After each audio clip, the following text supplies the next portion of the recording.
It was nice while it lasted, but I am late for real this time. What's up?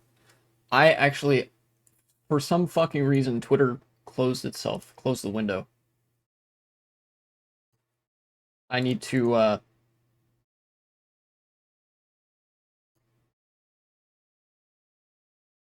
I need to post to Twitter again because Twitter just fucking closed itself for some reason.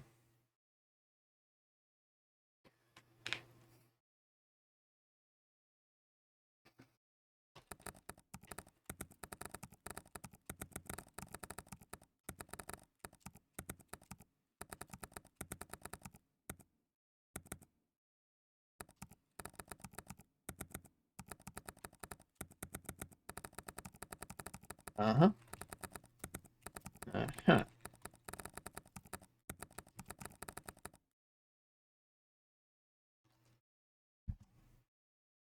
Okay, cool.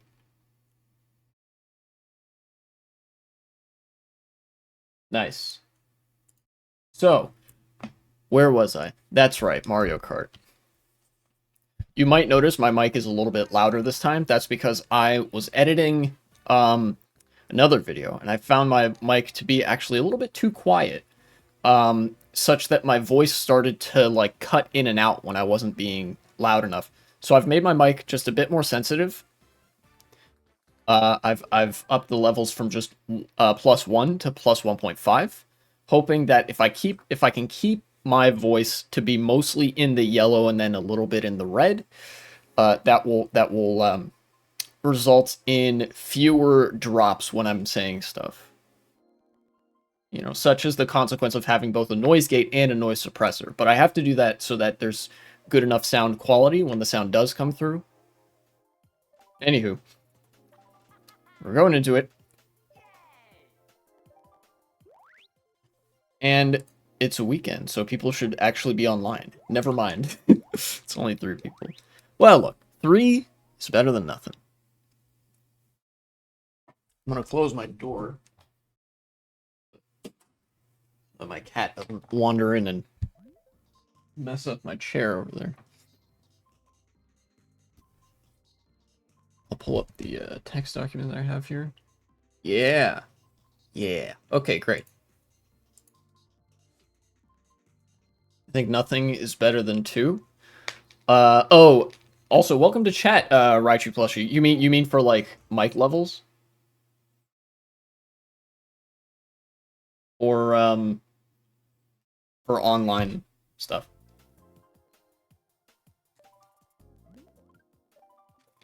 Going full random this time again. Can't be bothered to... Oh, online? 1v1 enjoyer, I see. I'm not a huge fan of 1v1s online. It's like not enough really happens in the race. Um, I always like I like to have a full room because then it actually really feels like a party, and it feels like you're more of an event than just 2 people. You know. Also, do let me know if things get too loud from my microphone. Wolf Castle Grounds. People really like this track for some reason.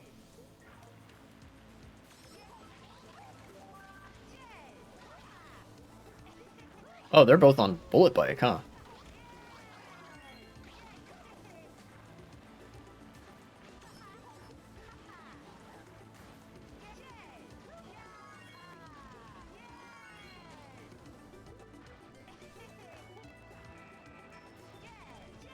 Another wild me player? Yeah, especially because I have a skin, I have a custom mod for my me that makes him wear the same getup as Gold from Pokemon Gold and Silver. So I love um, using that. And I also think Mach Bike is really good for custom tracks. Hey, welcome back, Opium again. Great to have people here.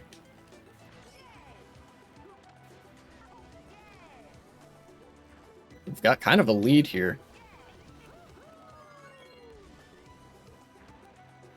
After this race, I'll pull up the text document, because there's actually, thankfully, there's not that much that's been happening in terms of insane politics over the past couple of days, so I can just mostly take it easy.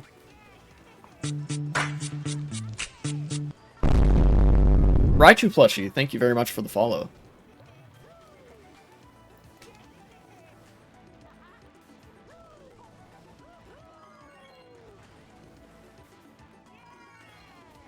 No, I'm not getting an item. Ah!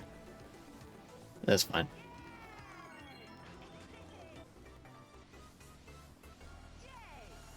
One thing I could probably get started on is just something I've been doing for the past couple of days. I don't even need the list for this. You're in my Twitch Wrapped summary, or whatever it's called.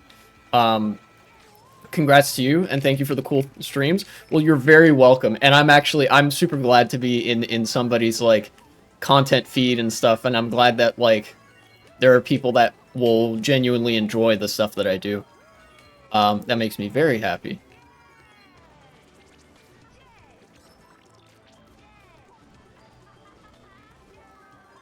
I keep getting fake item boxes.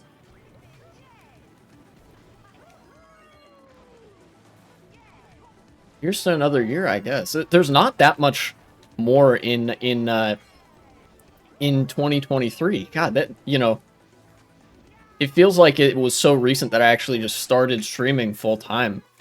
But it was like a year and a half ago now, almost. I think I started streaming, like, more seriously as a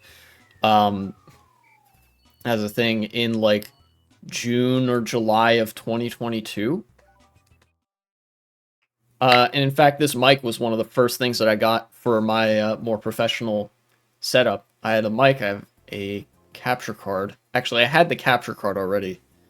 And that was just a matter of getting a good mic and a good webcam. See, I had a webcam before, and it was alright, but it was only 720p, and it didn't... the light on it wasn't all that good. It didn't have a good... what was it? Like color grade or something like that. It made the colors look a lot more washed out and blue tinted, which I didn't like, because it made me look like a zombie in most of the things that I did.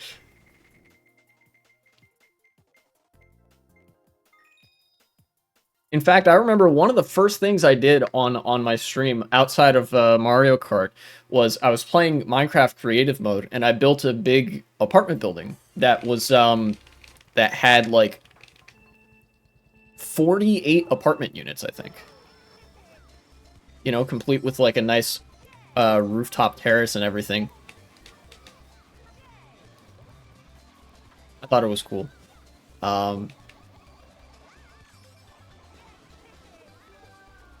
But, you know.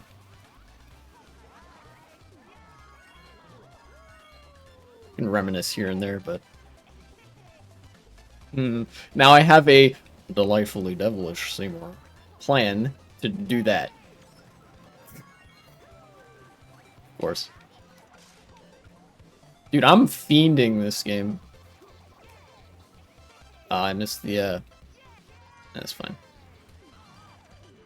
I'm an absolute menace. I'm public enemy #1 right now. For how much I've been fucking hitting people with items this race.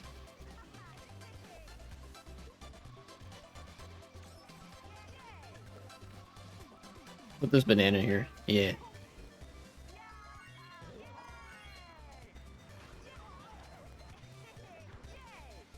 That was a good POW, but it would have been better if they waited to use it about here. I think.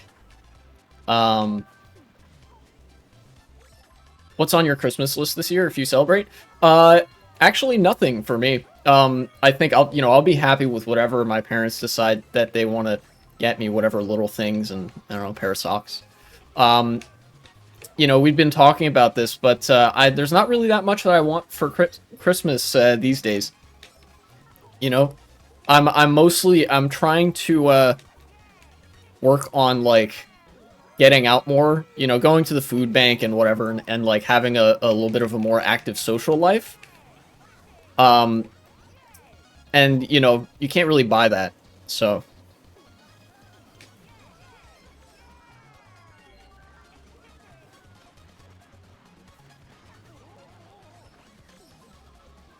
Might actually be the first year that I've asked for nothing for Christmas. Ah. Well, sometimes it happens that way. Dear Santa, this year for Christmas, I would really appreciate some world peace. Pretty much. Pretty much. It's kind of where I'm at right now.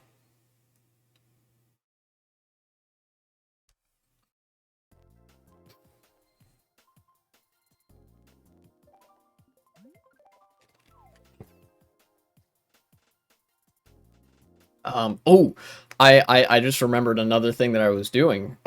Is I editing the debate review that I did a little while back. The editing itself was not that hard. However, rendering it took forever, uploading it took forever. And since I knew that it would take forever to upload it, I set it as a premiere. So that will be premiering on my YouTube channel tomorrow at noon East Coast time. So it should be 6 p.m. for Europeans, or would that be 5 p.m.? Sometime like in the late afternoon, early evening. And you know, buckle the fuck up, because it is 5.5 hours of really fucking esoteric politics and insanity. And it's the best part is that I'm reviewing that debate while driving in Mario Kart. Like, I'm trying to imagine me doing this and trying to interact with chat and also reviewing a debate between insane people who would probably want me dead. I should add. So I kind of decided, like, you know what, I'm just not gonna worry too much about like editing this, because it's like the kind of content that it is, you know, debate reviews, not really much for the more specialized edits. And also I had a hard enough time just during the actual thing itself. So yes, cows. All right, golden mushroom time. That's not a thing I can do, is it? Okay. I'll just use it here.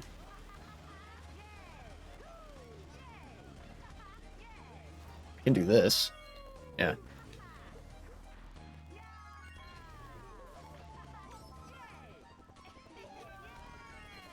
I always get scared on that one.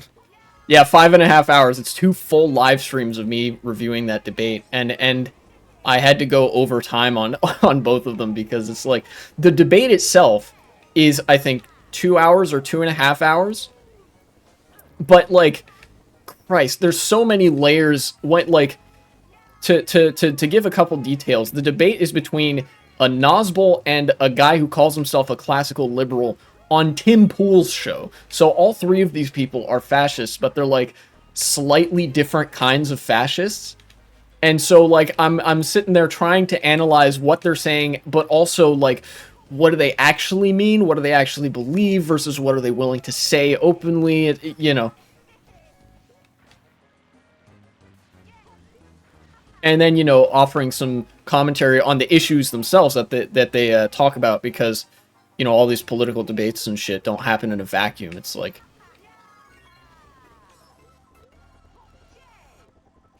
I want someone to step into here with zero knowledge of what's going on. That's the idea, actually. One of the main things that I had in mind for this stream was like, you know, it's fun, it's Mario Kart and whatever, but I also, like, I know politics, and I wanted to, like, introduce people to politics, because it's really important. It, like, everything in your life is impacted by the politics of your country or your region or whatever. You know?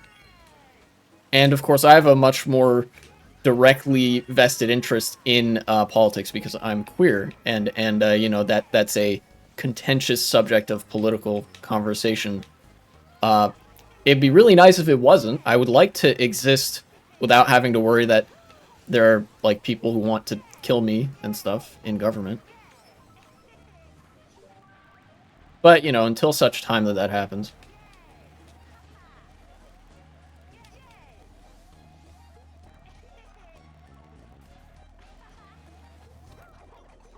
Ah, dope. Ouch. He got me. train got me.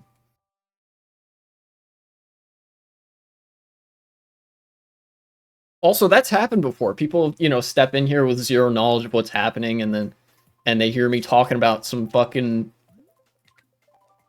world politics or American politics while I'm gaming, and they're like, "Whoa, I didn't expect this."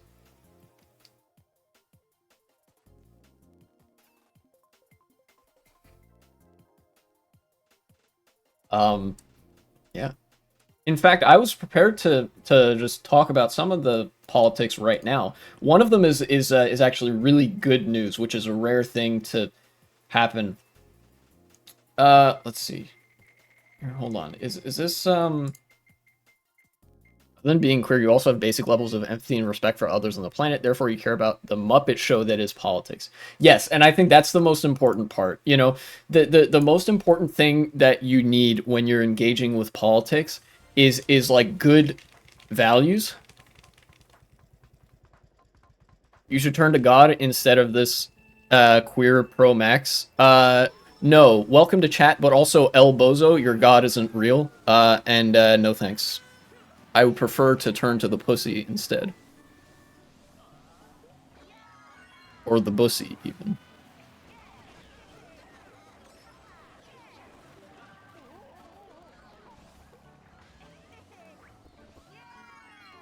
Great, you will regret this in the afterlife? Sucks to be you, there is no afterlife.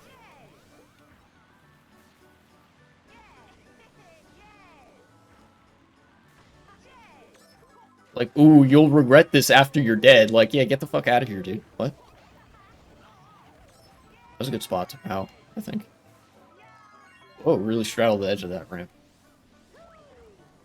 Yeah, and also sometimes we get insane dipshits like this guy in the chat who say, like, you need to find Jesus and also you're a degenerate. Meanwhile, you're over here watching a degenerate on Twitch instead of, I don't know, proselytizing and spreading the good word or whatever. Like, what are you doing?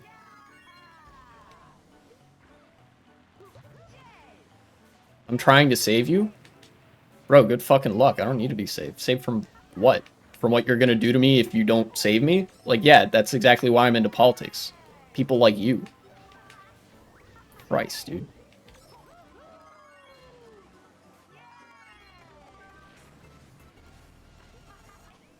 I swear you can get a trick off that. Ow. What has this world become? I don't think it's really become anything. I mean, the world's always been the world. Have a good stream? Yeah, later. Once again, El Bozo. See ya, wouldn't want to be ya. Speaking of bussy, did you fucking see that some dudes filming a sex tape, a gay sex tape in the Senate hearing room? I did see that. I wanted to wait a little bit to bring that up, but it's incredibly funny. And since you mentioned it, I'll talk about it now. Yeah. All the like right-wing tabloids went insane over that, which is super funny to me. And like let's be real here. There's no political substance to that event in and of itself. It is just incredibly funny that what I assume would be two particularly disgruntled or like really edgy Senate staffers went and just had gay sex and filmed it in a Senate hearing room. Like, this is the place where senators have gotten together and put like some corporate fuck on the stand and grilled them for like hours about how, I don't know, their policies are killing black people in poor neighborhoods and whatever. The real reason that it's funny and that I want to talk about it is because I saw that right-wing news outlets and tabloids are going fucking insane over it, right? And that's exactly the kind of shit that I love to see. Because, like, that's all they have, right? They don't have any actual policies that they support, nothing in the affirmative. They're like, oh my god, look at these degenerates in the Senate sullying our great institutions that we want to dismantle, thank you, by having gay sex in the Senate. Like, yeah, cool, as if you weren't already fucking every American in the ass. In fact, that's ethically way better than what the Senate does, because that's at least consensual and not exploitative. I assume, at least. Ooh, I almost fell off.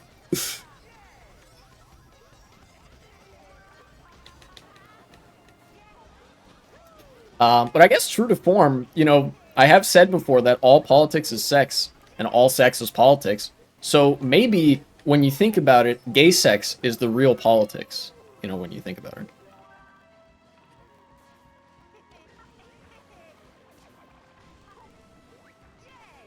What way to piss them off, but also kudos to them for actually pulling this off. Yeah, it's just fucking seriously, dude. You know?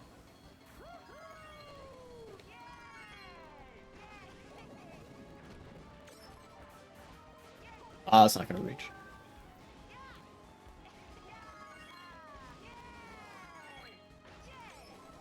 Honestly, if I had the opportunity to do that, I might do it. Like, fuck it. I mean, obviously, this breaking the rules, you're gonna get in trouble because you're having sex in a public place. Uh, and there's some people who are gonna react however they're gonna react, right? But again, the important thing is that it's funny. Uh, and that's the important thing.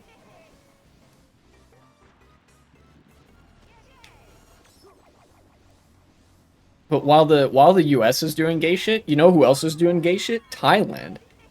Um, Recently I saw that like they had legalized gay marriage over there, which is really big news, and like not just for the whole they legalized gay marriage thing. This is a little bit more complicated than it might initially appear.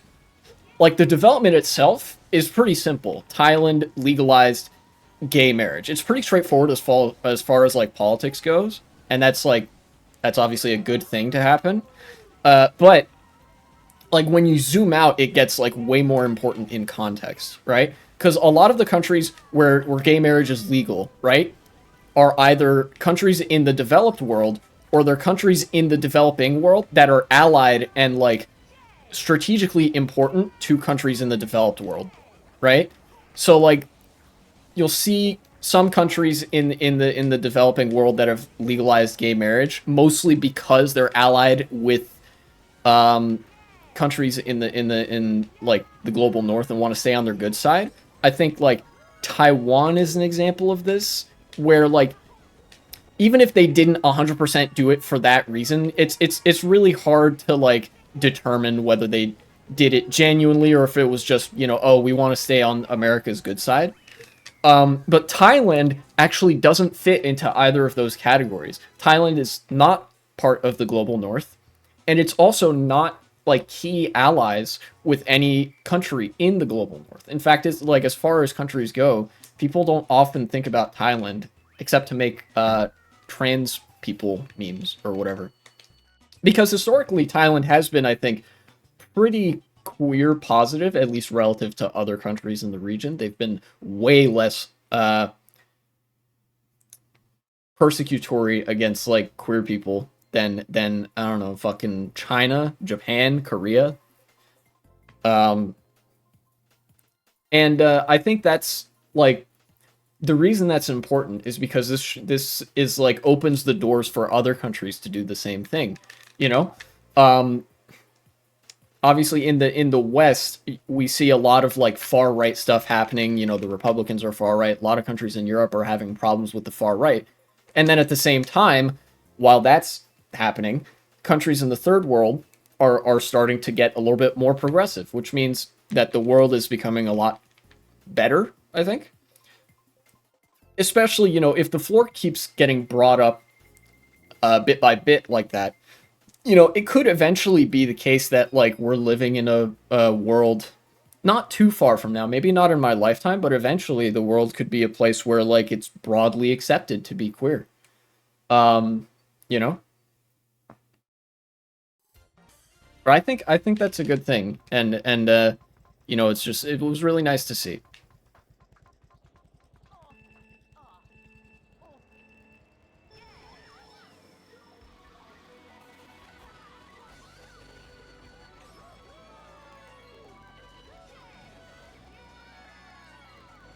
So now it is legal to enjoy the bussy in Thailand, and hopefully one day it will be legal to enjoy the bussy in the whole world.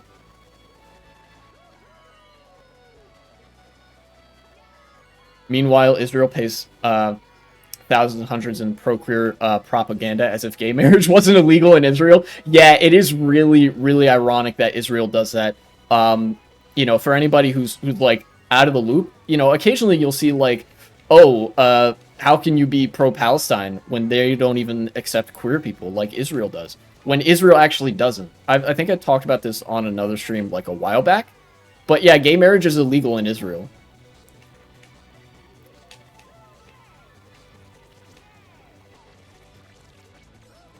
And the far right in Israel, like the current government, the Likud or whoever it is about as hostile to gay people as like any other country that where like being gay is illegal. Like it's not good, you know.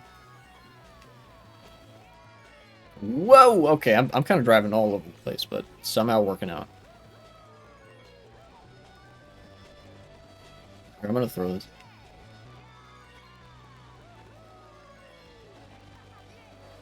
What's the...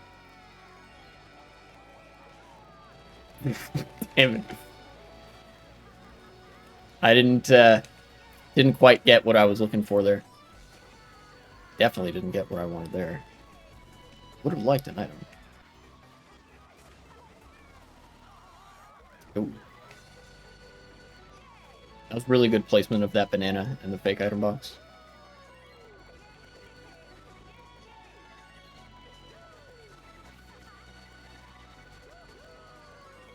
Bullet bill.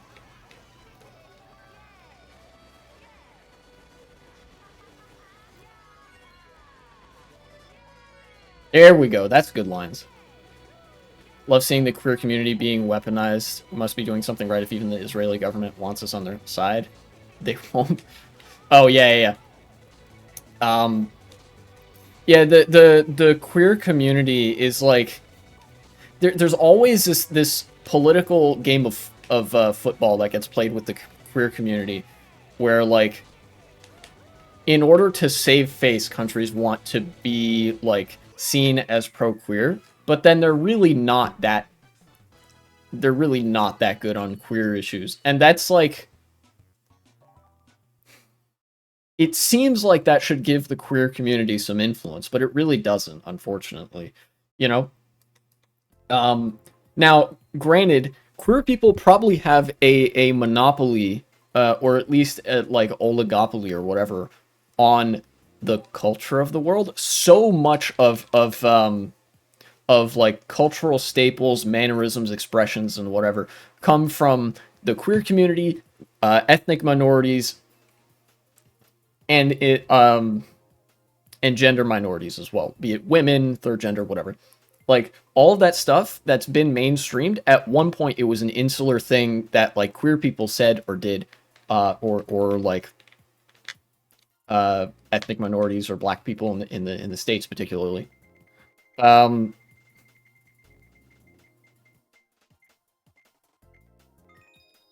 yeah, that, you know, that doesn't translate directly to political power, unfortunately. It's been mostly, I think it has been with the gradual normalization of being queer that, like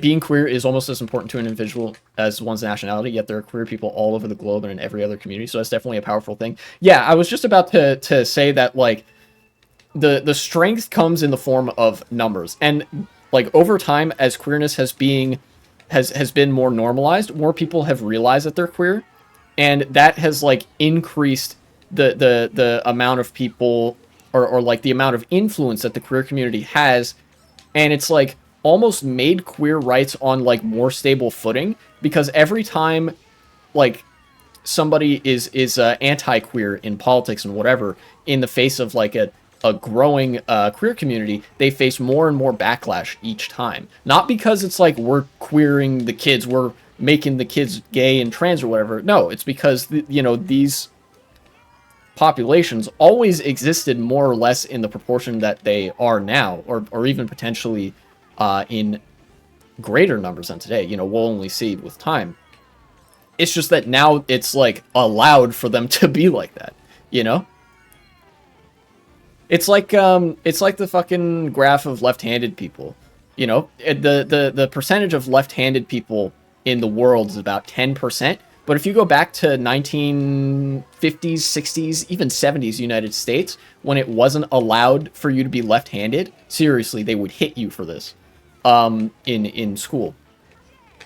They're like the statistics that existed showed that like, oh, there's only very few left-handed people. Um, you know, because they were literally having it beaten out of them.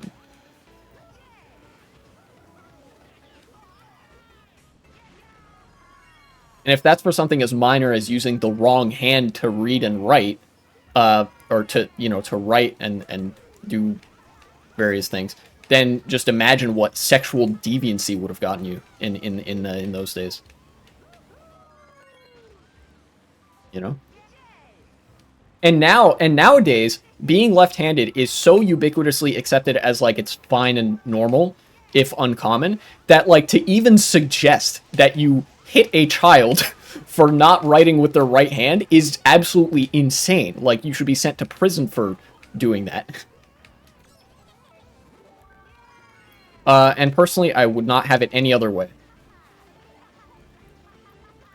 What about the afterlife? Yeah, true. What about the non-falsifiable afterlife that you will see when you die and after you have lived your entire life free of worrying about this subject? Damn, that's crazy. You really got me. You really convinced me that the consequences of my actions or of my very being will come back to haunt me in some spiritual way that is entirely disconnected from the only reality that anybody ever engages currently with, or will ever engage with.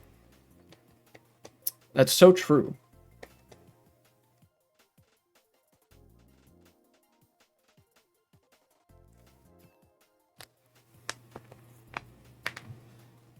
Yeah. But yeah, so a victory for queer people in Thailand is a victory for queer people everywhere. And a victory for queer people everywhere, believe it or not, is a victory for all people. Not just because of the whole like hierarchy being eliminated gradually over time where there's like enforced heteronormativity or whatever, and queer people will be free, but this positively affects the lives of straight people too, because like there are a lot of really, really bad emotional expectations that straight people have to conform to that will gradually be taken away, lifted, as queer people become more and more accepted and normalized, you know? Except for Thailand, overthrow your shitty government. True! We'll get there.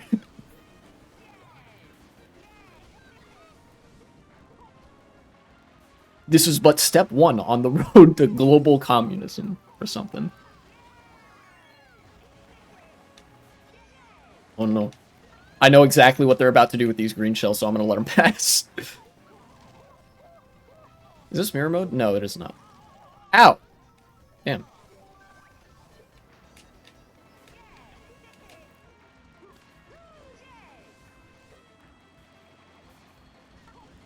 Kind of threw me off because I didn't remember which way the like circle of fire things was supposed to be spinning. Let me hop over this gap. Yay. Ah, nice try. Nice try.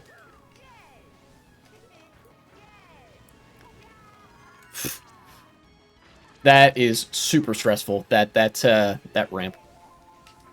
I just like a couple streams ago realized how you have to do it is you have to like you have to time it to go in between the things of fire as like one of them is coming up.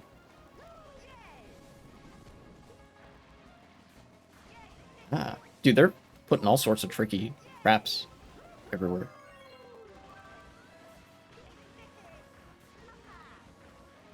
In banana, yeah, pretty standard.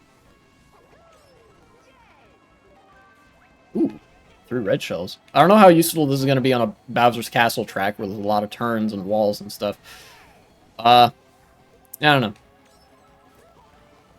I'll throw it. I'll throw one now, so that they will go over the gap there.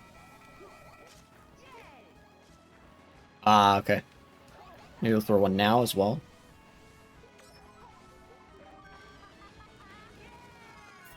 Okay, that was way too close. Nah, that one's gonna hit me.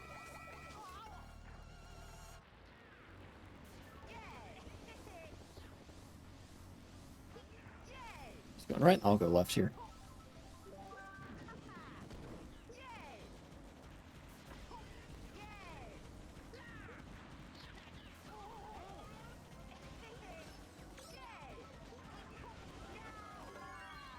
A golden mushroom in 3rd place. Alright, cool. I guess I'll just zoom on ahead. You know, don't mind if I do.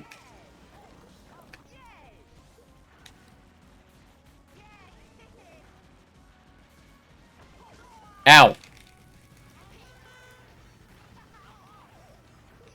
I got some air off that pal. That was interesting. Mushroom.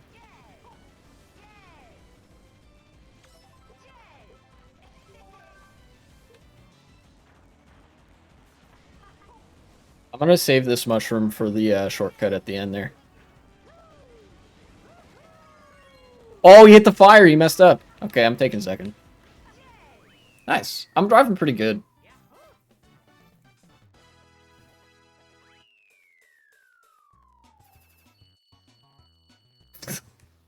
That anti-queer like chatter earlier just reminded me of another time that a person came into my chat and it was really like homophobic and shit. they were Russian and they were trying to speak English, and I give them credit for that because 2nd languages are hard to learn. But then at the very end, they sent me a message in Russian before they left, and I can read Cyrillic, like kind of. And I read it and it said "Goodbye, gay," and I like it for some reason. It was so much funnier when I was reading it in my head in a Russian voice. Because it was Russian, but if you like sounded it out phonetically, it spelled "goodbye gay," which I don't know that is that like maybe that's how you say those words in Russian, but extremely funny to me either way.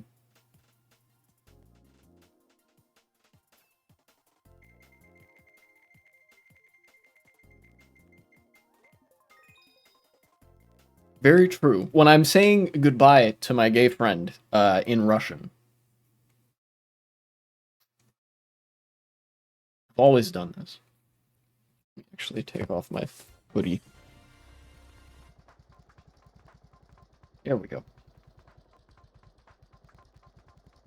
To continue on seasonal topics, favorite Christmas food dishes. I don't know. You know, over time I've come to less and less like the aesthetic of Christmas. But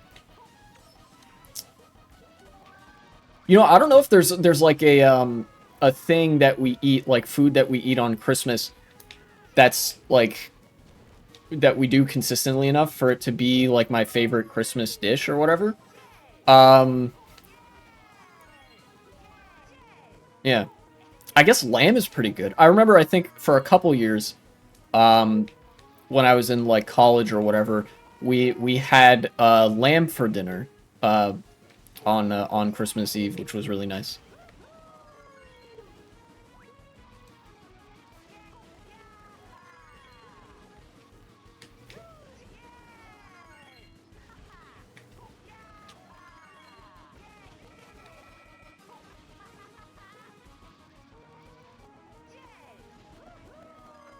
I don't know which way is faster. I'll just go to the right. Okay. Looks like they're going to the right as well.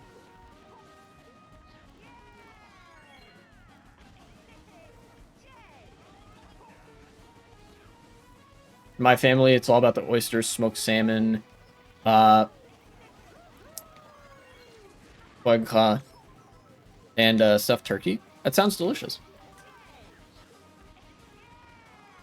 I know this year I was talking to my parents because I've been learning to cook a little bit, and they actually asked me like, you know, is there any like meal around this time of year that you would want in light of you like maybe not wanting as much of the overt aesthetic of Christmas. And so we're sometime this week or next we're gonna make actually fondue. Uh, du fromage fondu. Melted cheese. So That'll be really good. I really like that.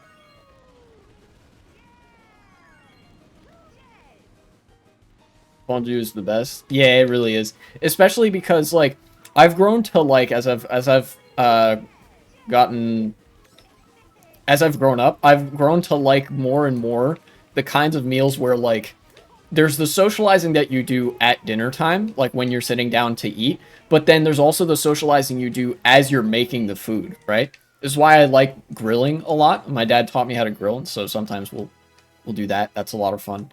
And this is also why making fondue is really fun, because the preparation of the meal is like you do it all there at the table because you have to have the pot there. Um, yeah,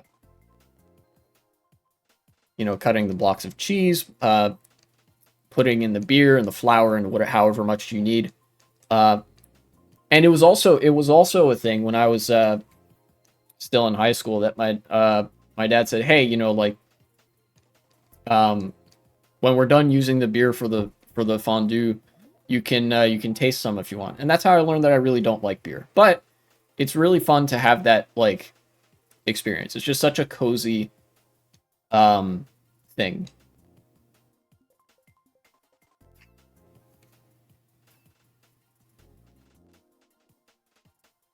And melted cheese also tastes great.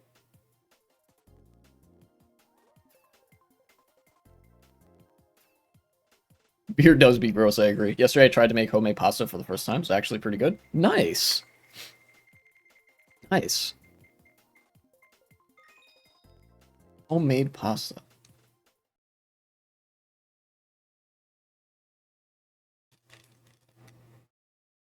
My eyes completely glazed over when it showed what track we're. Okay, it's this track.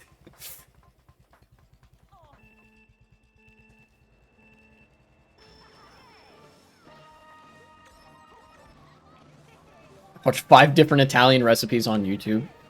Jeez, that's a lot of Italian recipes.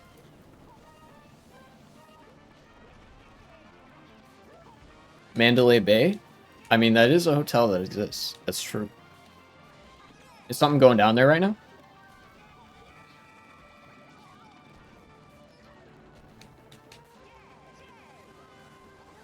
Also, what up, 7 Streety? Give me this item.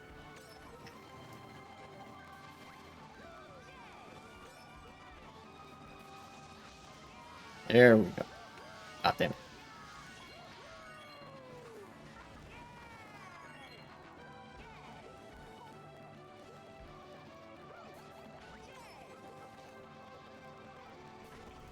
Whew. There's a lot of action in this room.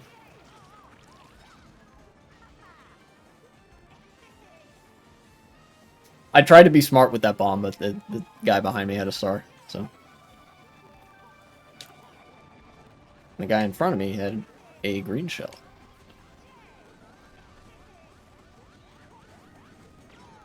God damn it. I didn't realize how close he was to me.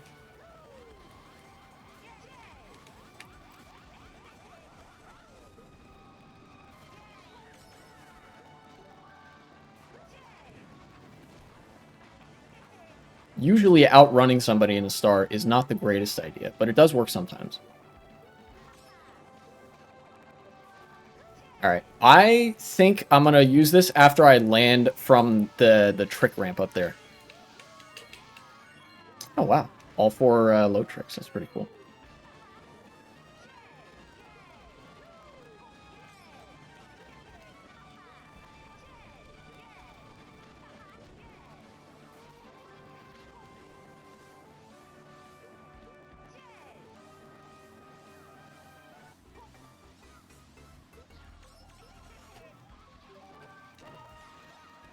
Oh, okay. Blue shell. Wow, first was right there? This is a close race. After this, I'll talk about something else that's been on my mind.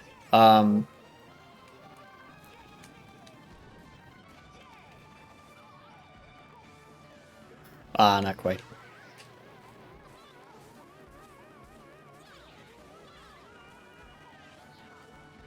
Give me the box. Yes!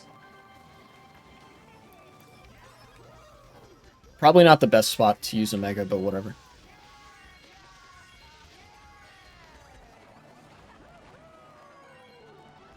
Oh, you hit the little toy Bowser thing.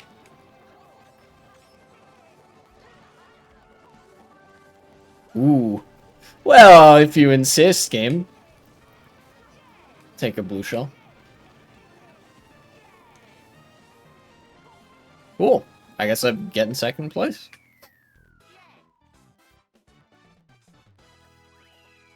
God, that race was so close knit that whole time. God damn.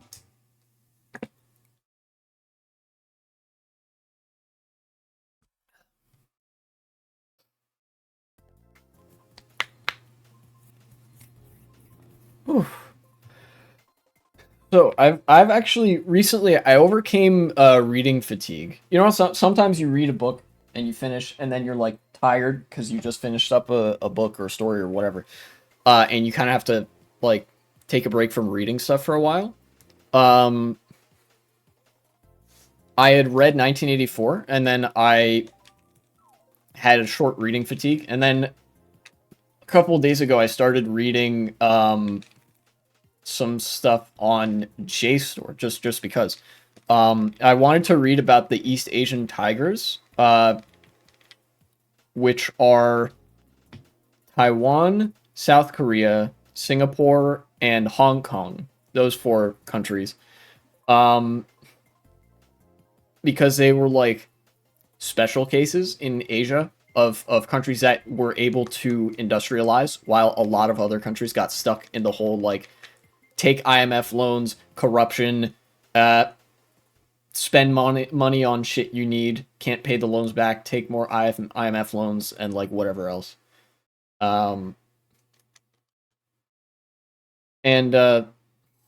so far it's been interesting, but my experience with JSTOR has actually been really good. I guess they don't get a lot of traffic, so they have some incentives to provide really good deals for the research that's available there. I was going through it and I found like the article that I ended up reading, but then it was like, oh, you can't read articles on JSTOR unless you have it. Oh fuck, off to a great start. You can't read articles on JSTOR unless you have a JSTOR account. You know, enter your email, get started, whatever. And for context, Christ, I'm driving so bad. I use JSTOR a lot for stuff in college. It's like them, Wiley Online, and like some other stuff. For research.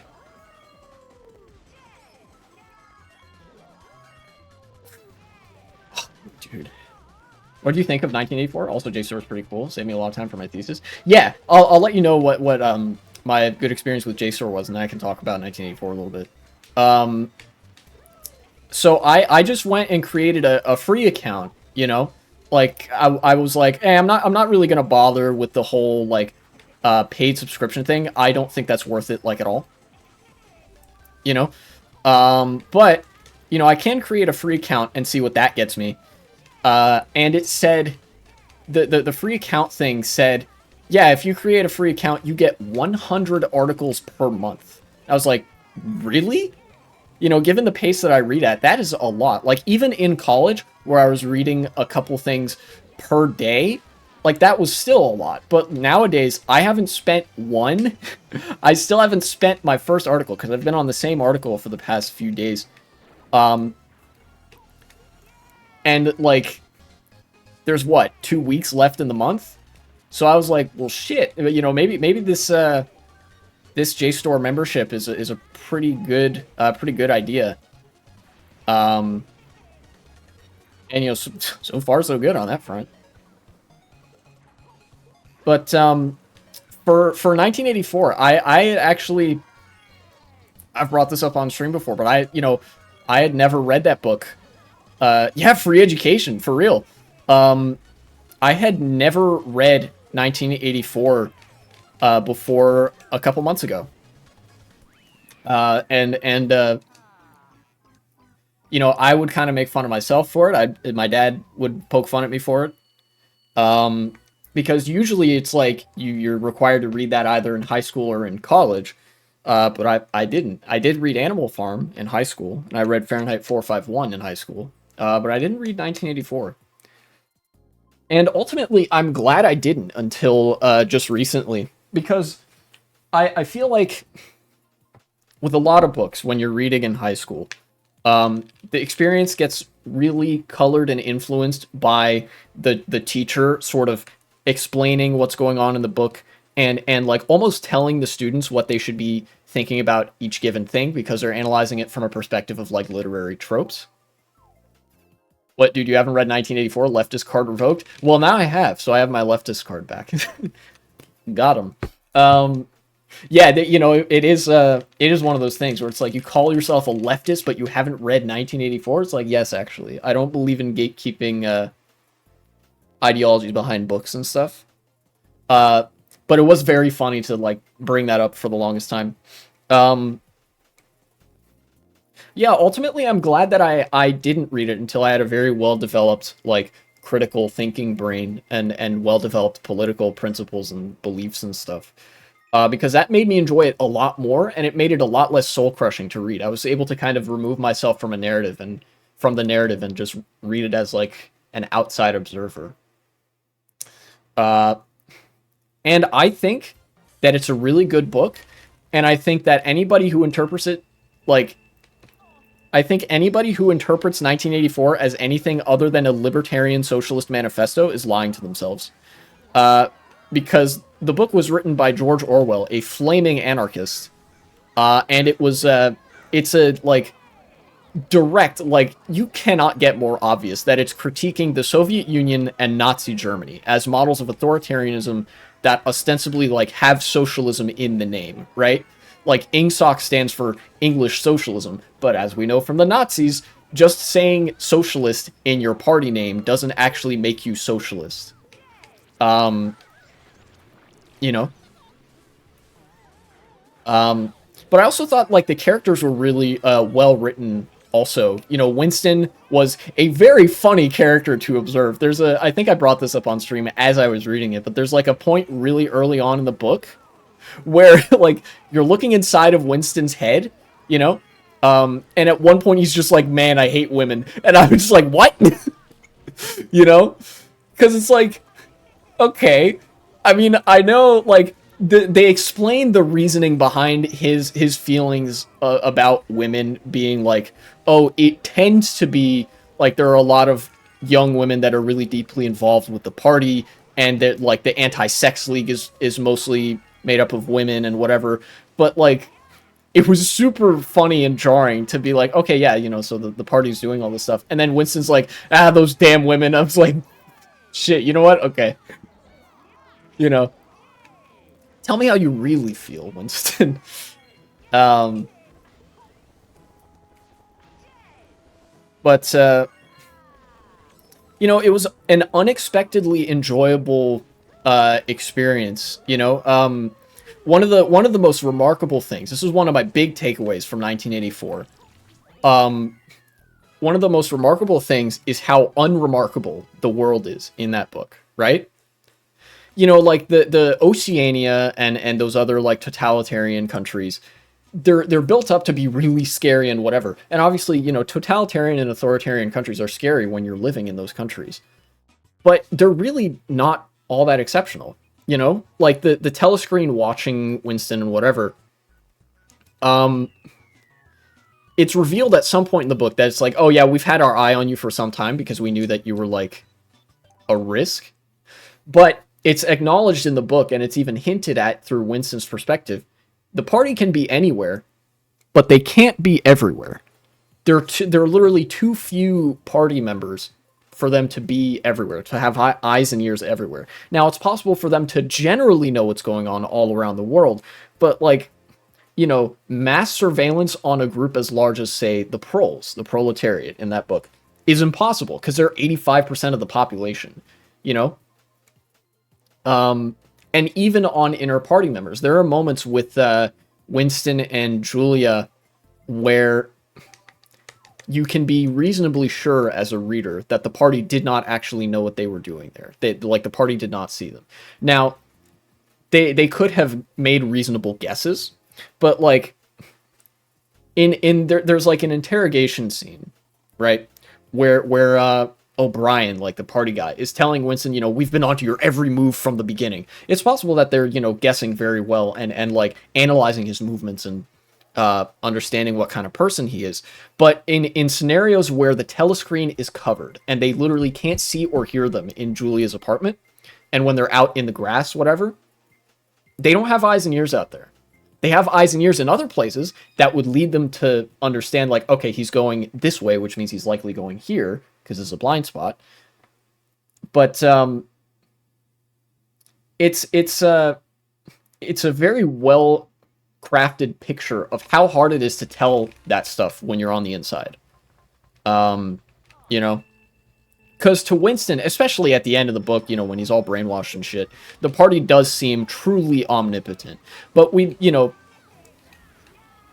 it's like, that shit never lasts. The project of totalitarian state building or whatever is never a long-term one. Like, that always crumbles eventually because they're inherently unstable. That's the entire reason why like they created doublethink in the book, is because like without holding two contradictory beliefs simultaneously, the party literally cannot exist, and that's the case with all fascist parties in the real world as well. Like, you have to engage in doublethink to some degree in order to square away the fascist worldview, or you have to at least understand what doublethink is and how it works in order to understand fascists.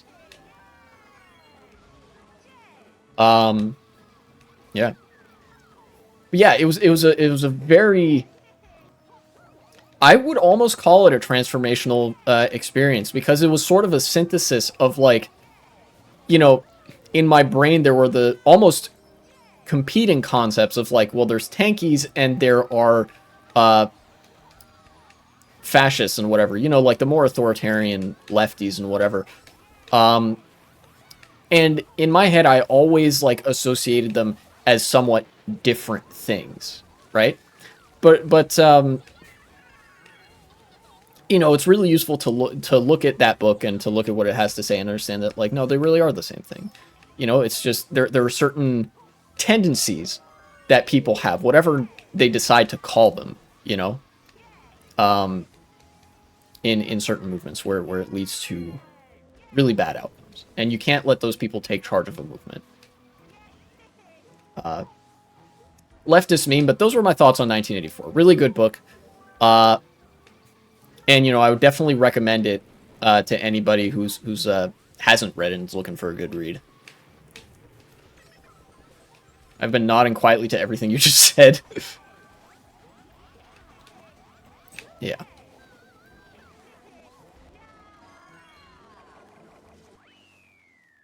I don't always engage super well with the content of novels, but I feel like I engage enough with politics that reading 1984 was much more doable for me. It was a lot. It felt a lot more fluid when I was reading the stuff and was able to sort of correlate it to politics in the real world. God, I could talk about that book for so long, but I don't think I want to, because I don't know if that'd be terribly interesting. My final thought is that anybody who is a conservative and makes memes about 1984 has never read 1984.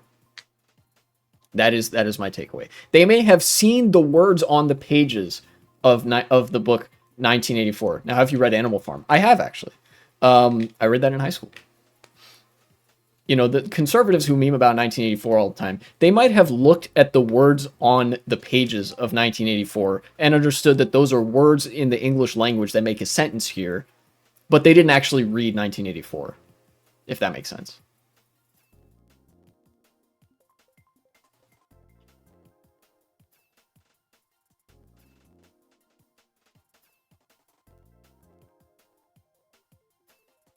I will, however, detract points from the book for the fact that it takes place in British land. Absolutely disgusting. Why would you make me read about Britain? This is the only flaw in that book.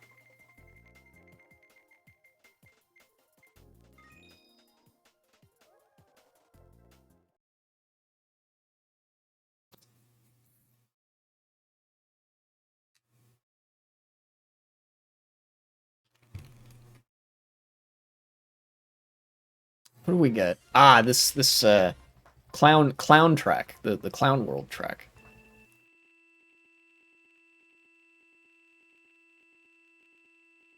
My stream is still here, right? Yeah, it's just the game that crashed.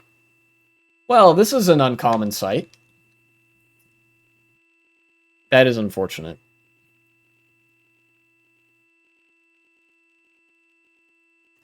You know, I've had this happen before, and I think it's only ever happened on this track. My Wii U is not turning off despite me holding down the power button. Drastic times call for drastic measures.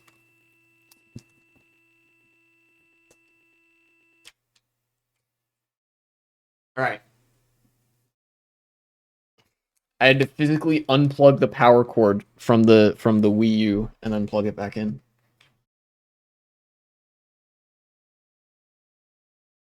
Well, that sucks. Hopefully I can rejoin.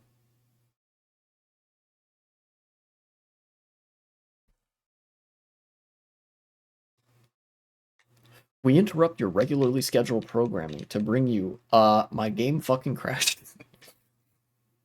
Uh-oh. Wiimote's going a little bit crazy.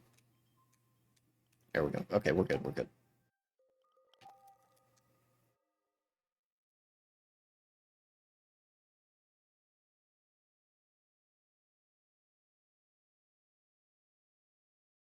Thoughts on Skippity Toilet? Good meme, I think. Maybe. Yeah. It's in Gmod, so it's all good. I like that Gmod is still a meme in the year of our Lord 2023.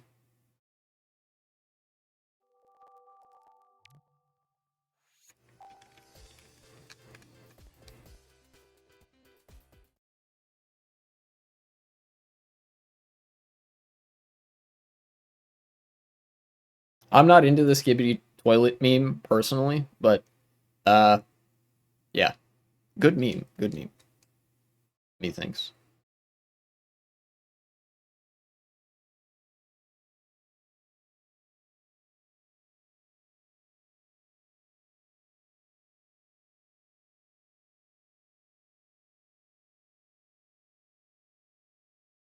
Alright, we're back. We're back, I think. Yeah, we're good, we're good.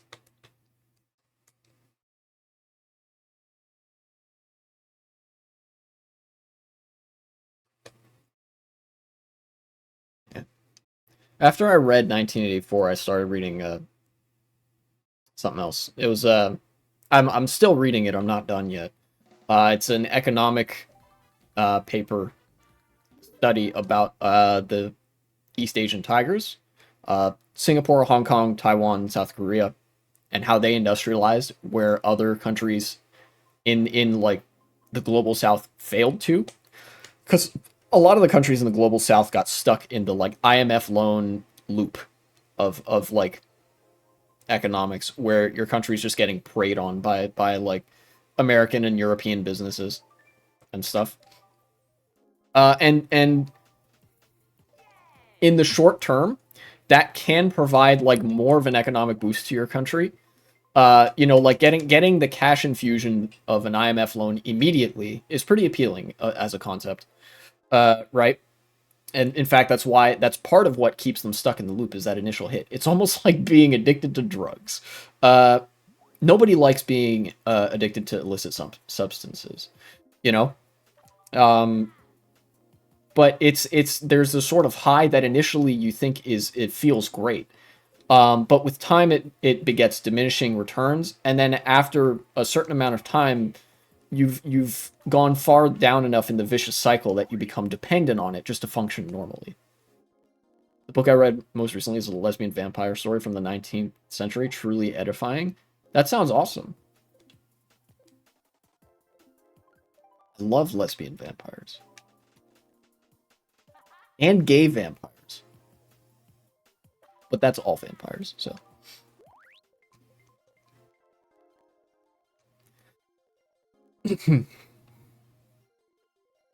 But so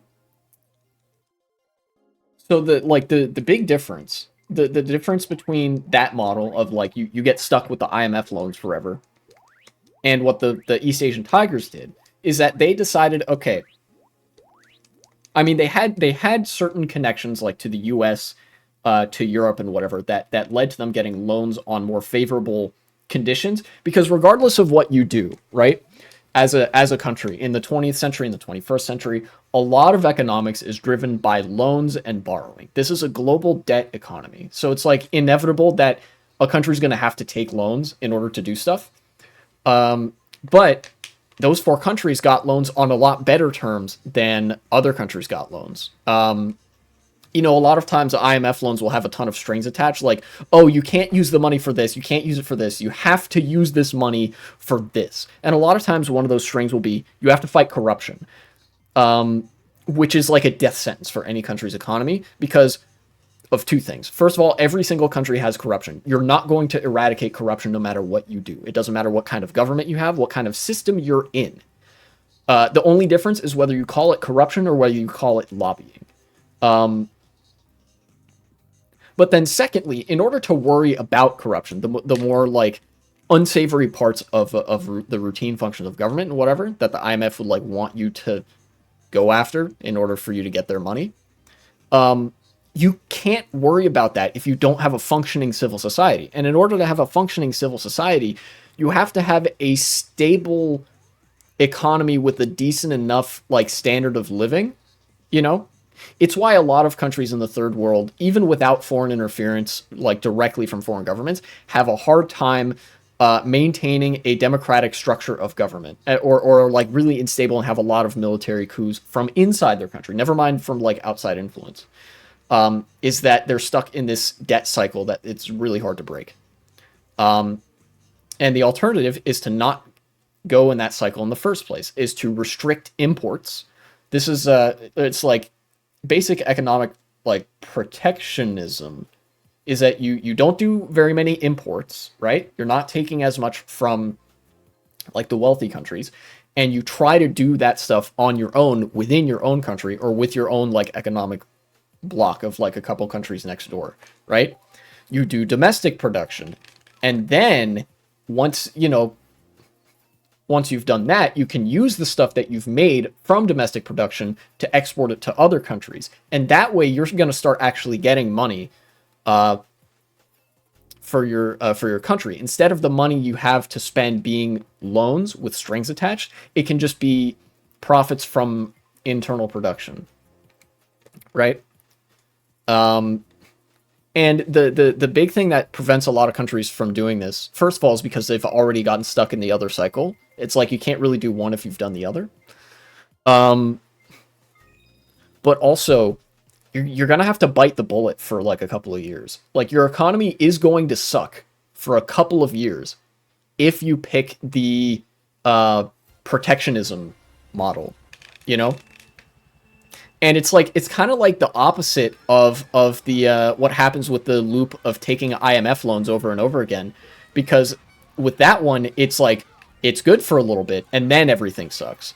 But for this one, it's like everything sucks for a little bit for like a couple of years. But if you're able to stick it out through that, then you come out the other side with like a really good, really strong economy with a lot of domestic industry.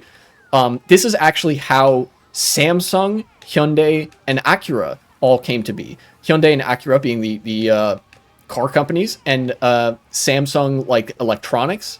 Those are all products of the economic protectionism that South Korea did in the 1950s and 60s.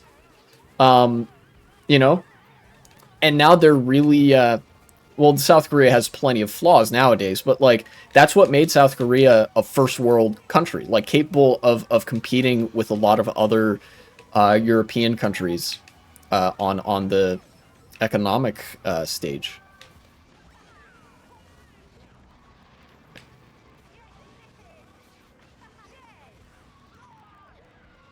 Um, and I think that this should be like a more encouraged model of development. I think like with time, I know that there's like some ulterior motives in countries still that want to like perpetuate colonialism and whatever. Um, but over time, I think that like the UN and whoever else is like doing this sort of policy making is going to be more okay with countries like not just taking all the IMF loans and whatever. And eventually the global south is going to catch up, and that's going to be how they catch up.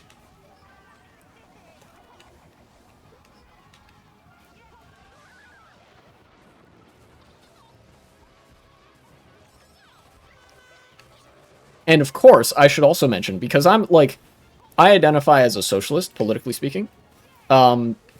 If countries in the third world do that, they do that economic protectionism, and they're able to like have a stable economy without all the like foreign business deals like fucking them raw, then that puts them on way better ground for them to start thinking, okay, so we have this like bustling capitalist economy, but now what if we took the next step? What if we started socializing it? What if we started, like, instead of just having these businesses be owned privately, what if we had them be owned collectively by like the employees there?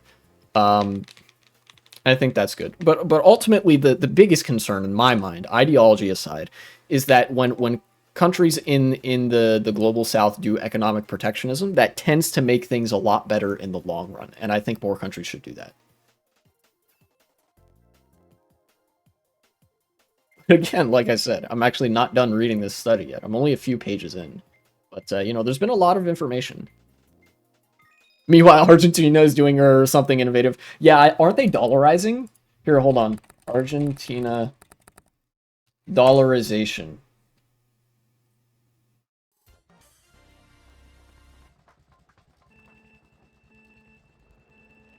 Argentina is actually, interestingly enough, I think, like, Argentina might be an example of a country failing to do this.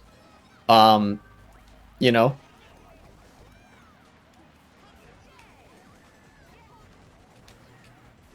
To do, like, that protectionist model or whatever. But yeah, they are, you know, the dollarization there is not great. Because, like, dollarization is really bad from the perspective of trying to, like, be economically influential. I don't see how they can't fail. Yeah. It's like, the point of protectionism and whatever is that, like, you don't want your country to be completely dependent on the, like, other way bigger, more economically powerful countries. You want your country to be sort of economically powerful just on its own, right? But if you dollarize, like Argentina's doing, that, like, cuts you off from being able to do that, because now your entire money supply is dependent on, in this case, America. Because, the dollar's the US currency. So it's not good.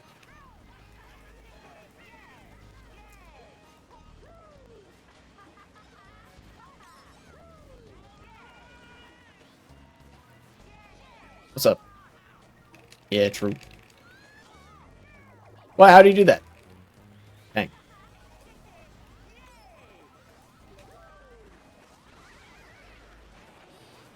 Ow. Average Moo Moo Meadows race.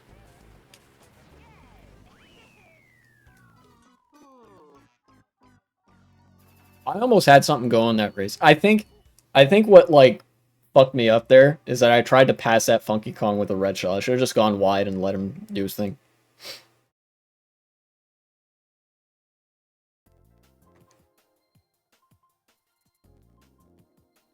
Let me see if I can find anything about the, like, dollarization. Dude, you know it's bad when even the New York Times is saying you're engaging in magical thinking. Holy shit.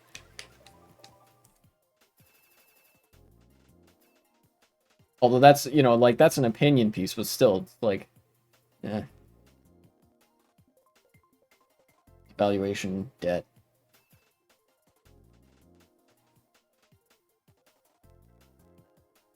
Okay, this is with my limited knowledge of economics, but I'm about to tell what the way out is for Argentina out of this economic crisis, right? The crisis in Argentina is that they have a lot of debt, as far as I understand it, right? And that can be bad if your country has a certain amount of debt. But one of the solutions that's like not immediately obvious that you can do to fix that is double down, go into even more debt. Does that sound stupid? Yes, it does, and this is kind of counterintuitive. But this is where I will get really cringy and quote Lenin: "If you owe the bank $100,000, the bank owns you. If you owe the bank $100 million, you own the bank, right?" And this is actually the model, more or less, that the U.S. uses, that America uses, right? America is super powerful on the world stage, not just like in spite of us owing a lot of people a lot of money, but because we owe a lot of people a lot of money. Because if we default on any one of our loans, or if, God forbid, we default on all of our loans, the entire world economy is like beyond fucked. This is why there's like debt ceiling discourse. America powerful because of Trump? Nice try, but no, unfortunately. I think you should take like a economics class or like sociology or something. This is like how the US got so powerful over the course of the 20th century, in addition to all the manufacturing and stuff and all the like military might and whatever that we use directly. In the 21st century, what we use is mostly soft power, the power of economics and a silver tongue. And again, that power is that we owe a lot of people a lot of money. So, keeping that in mind, Argentina can't be in the same position, right? They're not nearly as big or powerful as America, right? But they can do something similar. If they owe enough people enough money, they can essentially buy a lot of goodwill from the world to be like, hey, you know, keep lending us money because we're making all these profitable investments and whatever. A lot of how how that debt stuff works is that America is a good place to invest in. You know, you invest in America if you want your business to grow a lot. And stuff like that. And if Argentina does a similar thing, take safe investments, you know, in the form of loans, you know, companies from other countries that like give them favorable terms or whatever. It's going to be very difficult, but it is possible. Then like they could come out of the crisis still having all that debt, but now being way more stable because nobody wants to make them pay that debt, right?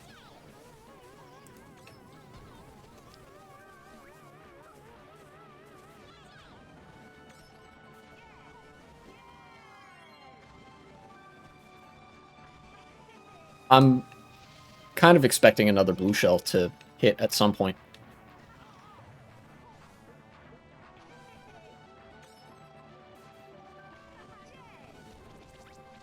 Maybe not. Sure, I'll just take first.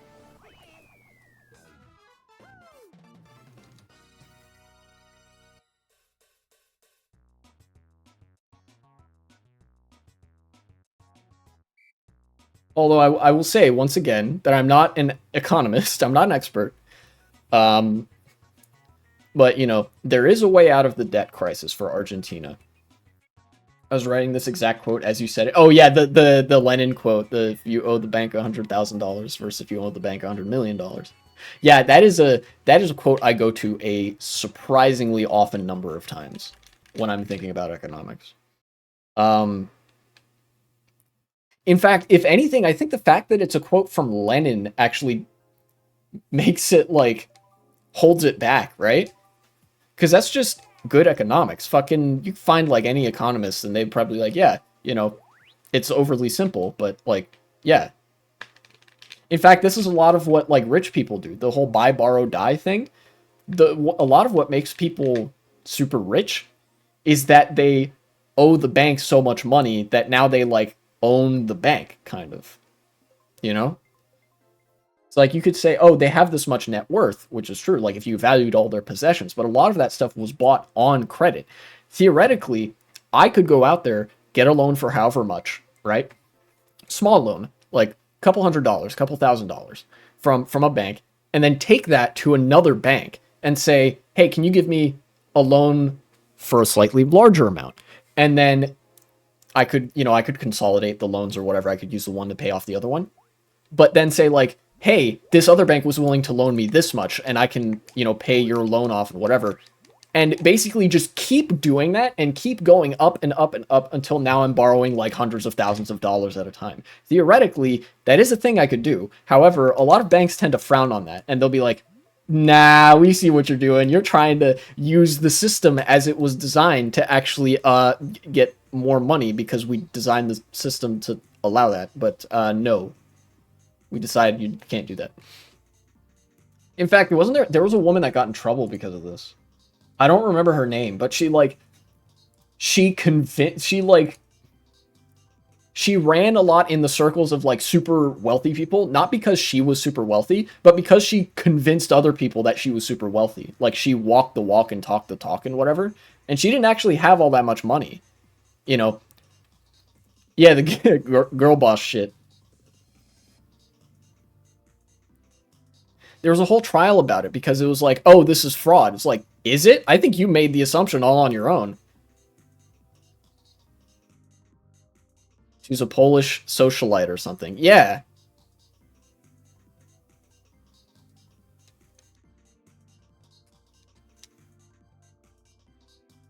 There's a Netflix show about her? Yeah. There's a Netflix show about a fucking lot of things.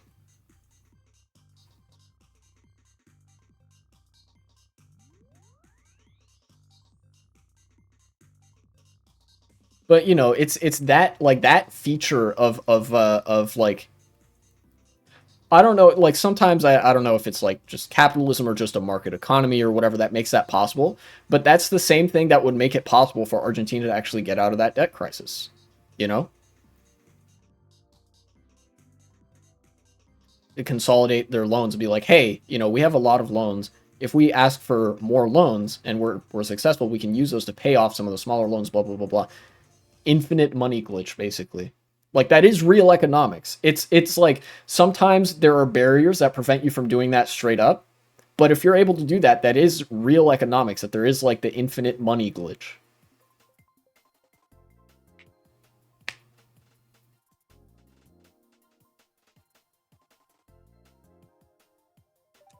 In fact, this is one of the problems with money, is that it's completely arbitrary. You know? Like, ultimately, when you get right down to it, it's like, wait, I can just get more money by, like, saying the right thing in the right place with the right people in the room. You know? It's very, very bizarre. And now we have Bitcoin to make it even more complicated? Oh, yeah, fucking, cryptocurrency. It is actually super reassuring that that ended up just being a big pump and dump, and now it's just, like, the stock market too. Because now it's more like something that we understand.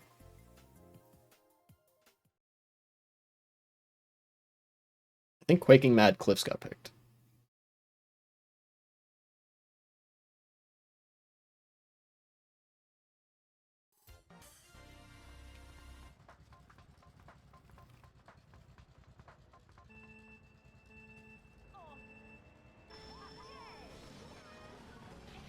This is a fun track.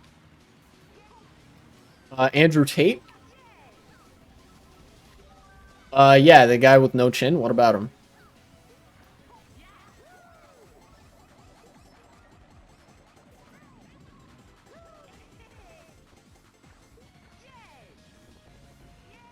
Dude, honestly, okay, that just made me think of, like, the right-wing grifter sphere has done so much to help my like self-confidence and self-image because of how fucking stupid they are and how much they make themselves look like idiots. And I've seen, like, occasionally I'll see something that they do and I'm like, wow, I'm glad I'm not that person. And it actually makes me feel so much better about myself and has enabled me to function, like, so much better. Like, even just something as small as the fact that, like, not only are they, like, revolting in terms of, like, how they talk about other people and women and stuff, like, women especially, but, like, Andrew Tate is talking all this shit about, like, make money, be successful, be alpha, sigma male, and he has no fucking jawline, you know? He looks like a complete fucking toad of a human being, you know? Which there's obviously nothing wrong with. There's nothing wrong with your appearance being a certain way, but the fact that he's talking all this shit about, like, the superficial appearance of masculinity, and then like not having that for yourself, like when you make it all about that shit. What color is your Bugatti? I don't own a Bugatti, nor would I ever want to. Who the fuck wants to own a car like that? Jesus Christ. What color's yours?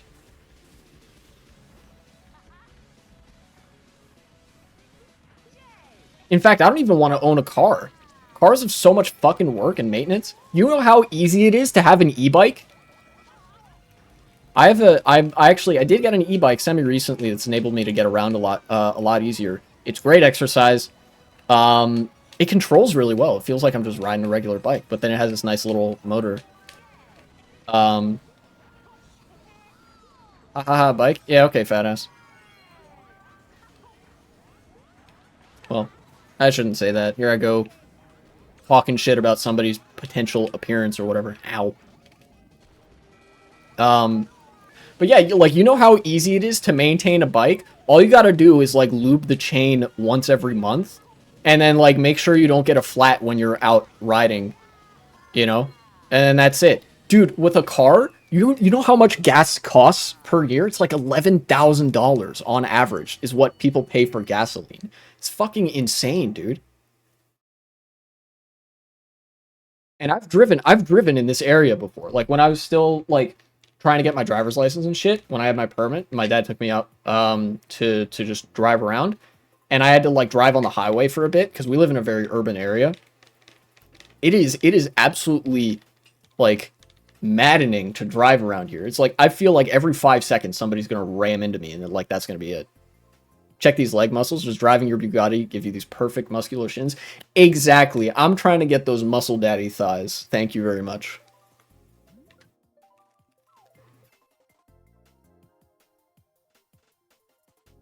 I do not skip leg day. Thank you.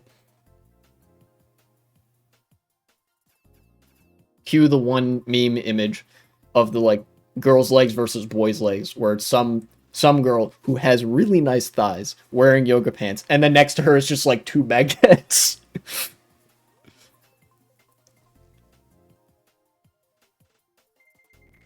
Or the SpongeBob leg image. What is that one? Is that what I'm thinking of?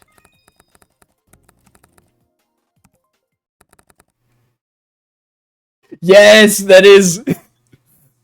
I can't show it because I don't have that ready, but it's the one where he's like lifting up his pants a little bit and he's like pointing to his thighs or whatever. Yes. Let's fucking go. Yeah.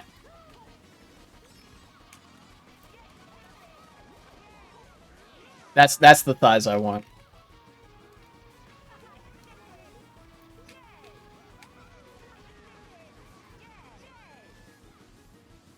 I don't know what they're going up there for. I don't know if that's faster or anything.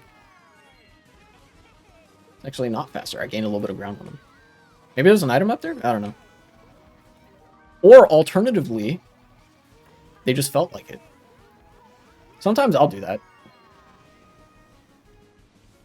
Just because I feel like it.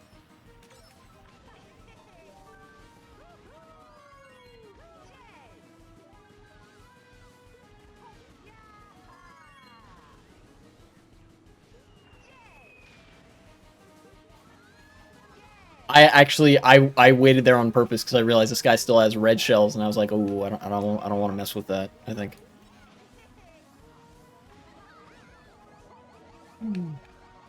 You go on ahead. Okay, now I'm gonna pass you.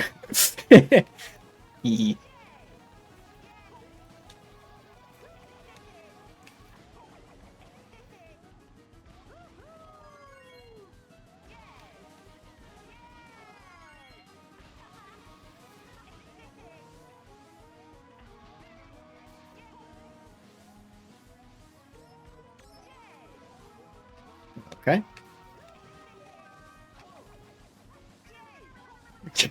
Got him. Poor bastard.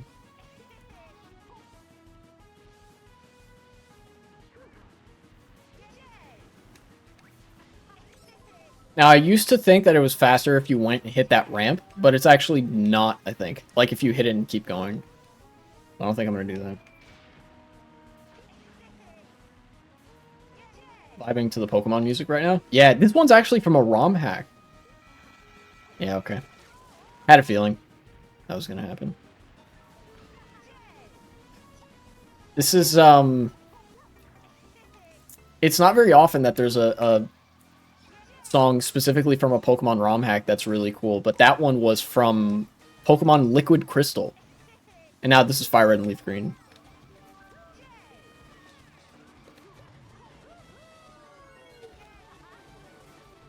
Got somebody. Oh, he got hit. Huh. I keep getting fake item boxes. I don't want this.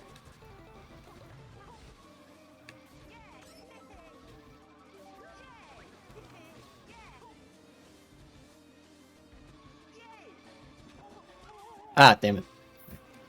Big mess up of the century. I can't believe I still lived.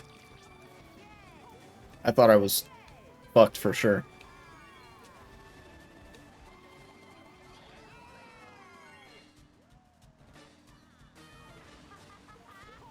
We've been playing Emerald Rogue recently. Pretty cool, and Breath of Fresh Air in my Pokemon ROM hack consumption. I'll have to check that one out.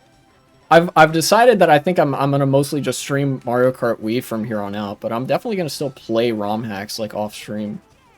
That'd be fun.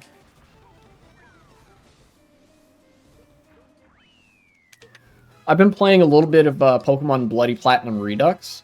My thoughts on that game are a little complicated.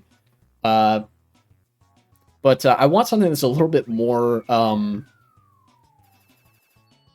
bit less, like, doesn't feel as much like a Kaizo game, or like a difficulty hack. Or, I guess, total conversion. You know, there comes a point where it's kind of hard to describe a Pokemon hack as, like, quality of life if it changes so much. You know, like, Pokemon Radical Red is something that I would qualify as, like, a total conversion Pokemon ROM hack. Because of how much it changes, it's almost like you're playing an entirely new Pokemon game. And I think Bloody Platinum feels kind of similar. Or Bloody Platinum Redux. Because it's very rare in that game that you come across a Pokemon whose stats haven't been, like, drastically changed or reordered or whatever. You know? And some of the stat changes, I'm not sure how I feel about it. Let me look up Pokemon Emerald Rogue.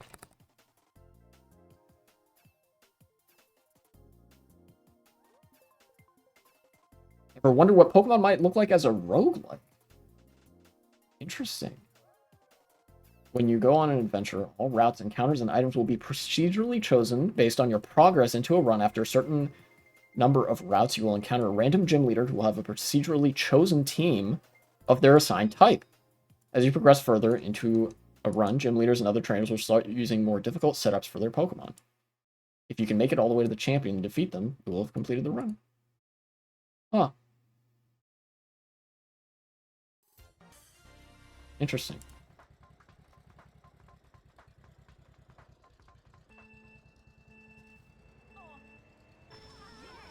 Tristan, you're broke? Shoutouts to Tristan if you're watching, I guess. I don't know who Tristan is, though.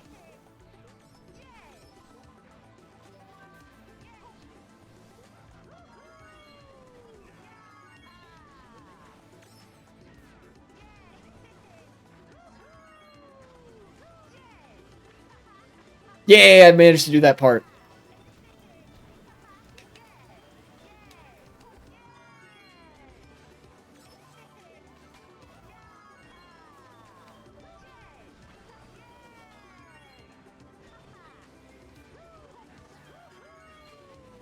Emerald Rogue do be increasingly difficult.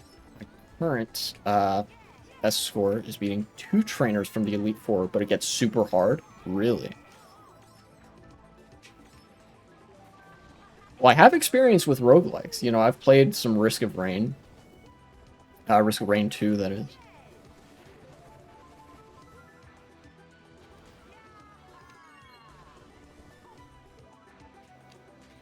So, you know, I'd be interested to check it out, actually. I think, okay, here's what makes me, like, hopeful and potentially excited for a game like Pokemon Emerald Rogue. It might be genuinely difficult, and not like one of those bullshit ROM hacks that decides we're gonna give everybody an expert team just to fuck with you or whatever. You know? I think it's like the prospect of the difficulty actually changing makes me want to play that game. Because I like roguelikes, I think.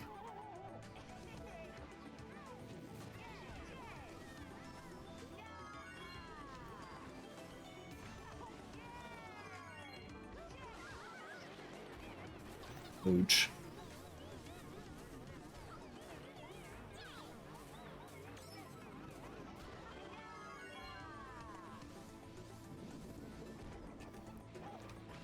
Shit, I have to use that.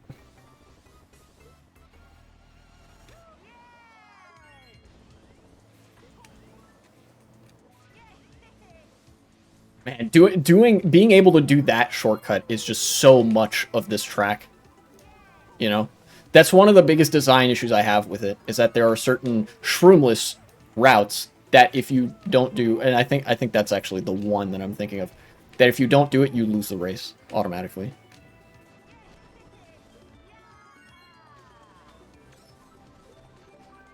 Although I will give credit to the people who designed the track that, like, it's still usually close enough that a blue shell matters. You know?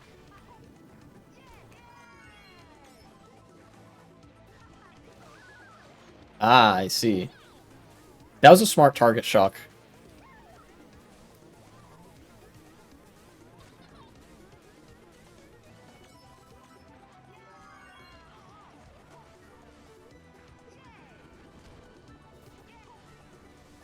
Okay. It's funny, I can do the hard shortcut at the beginning, but I can't do the end section because I don't have it memorized where that actually is.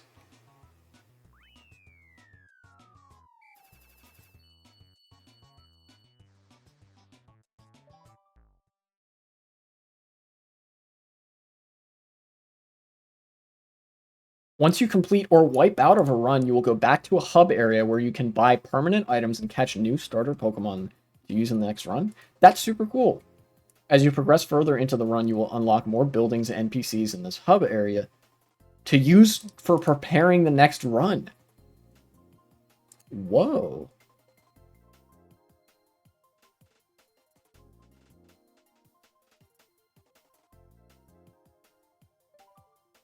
This actually sounds like it's a really unique thing and like had a lot of effort put into it.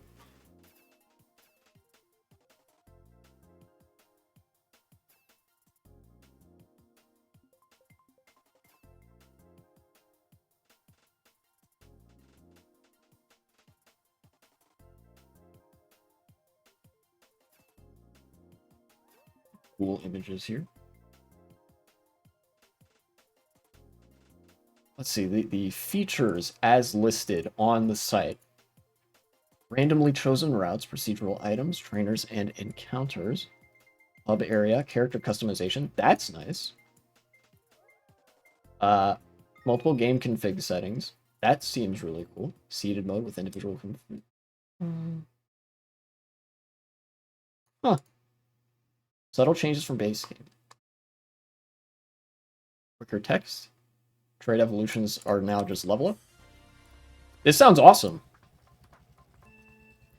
A full run takes around 3 hours, but often at times you'll die along the way, at least for the first few tries, as you haven't unlocked any new feature yet. Yeah, I'm not particularly surprised that we have that kind of difficulty curve. I'm actually interested to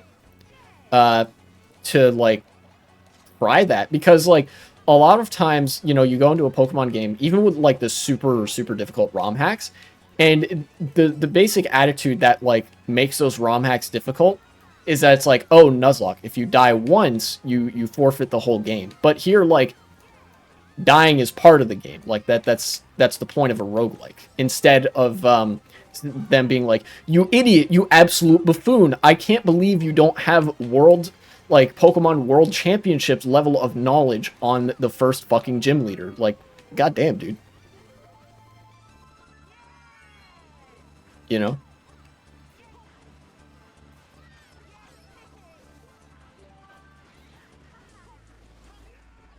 What's Dry Bones doing? What the dog doing? I don't know what Dry Bones is doing. I cannot smell, in fact, what Dry Bones is cooking. It eludes me. DWT89, thank you very much for the follow. I didn't... No way am I stuck on this fucking sign thing. Okay, well. I missed the box.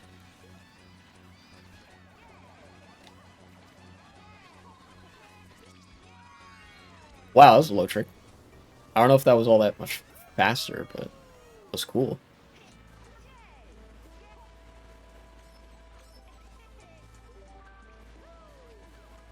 Or is this actually, is this a Ligma? Is it going to be like, he's dry boning my mom right now or something? Or he's dry boning me? I'd rather he be dry boning me. You know, if that's an option. Give me. Dry Bone's French name is Skelerex, and I believe it's better than the English one. That is a way cooler name.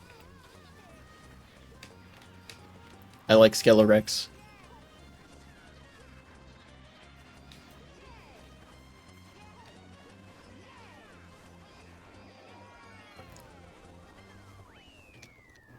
Wow. Okay. I ran a surprising amount of that race with no item to get second.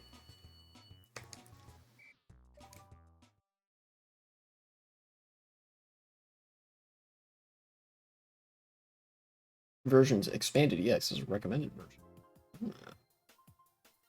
This version contains modern improvements like new battle items, abilities, fairy type, physical special split. Yeah. I actually, like, I've been so spoiled by good Pokemon ROM hacks, I can't go back to Pokemon games from Generation 3 and earlier. Like, legit, I can't, because those games don't have physical special split. I have to, like, have the physical special split in order to play Pokemon.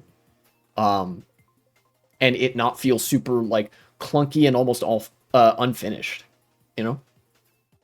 Occasionally I'll be able to do that with Generation 1 and 2, because in Gen 1 and Gen 2, the EV system hadn't been implemented yet. There was just the old stat experience system, so you could theoretically max out every stat. You didn't have to choose between attack and special attack.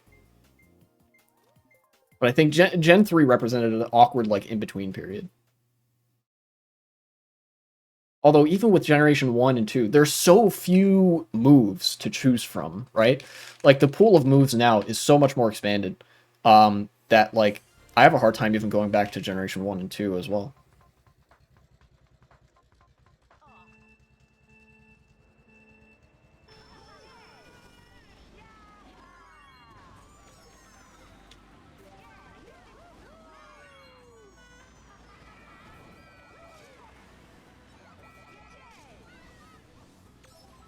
Yeah, okay. Looked like he was just trying to get rid of his red shells, which I totally understand.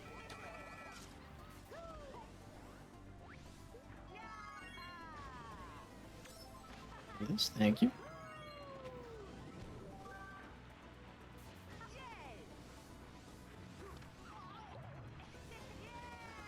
Luckily, there exists versions of Gen 1 and 2 with updated everything. Stats, moves, and stuff. Yeah, that's right. There are some ROM hacks from Generation 1 and 2 that do that. In fact, I've played one of them before.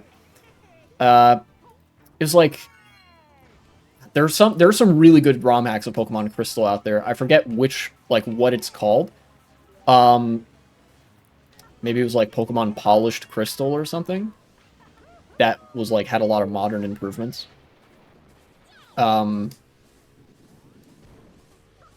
And then there was another version of Pokemon Crystal that didn't have those, but it was so cool that I had to play it anyway because you could progress through the Kanto and Johto region in any order you wanted.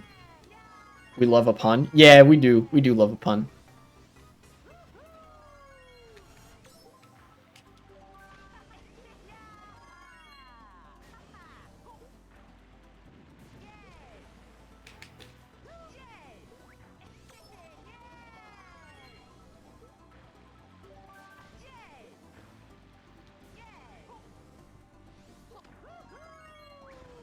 I can't believe I didn't get that much air off of that. Crazy.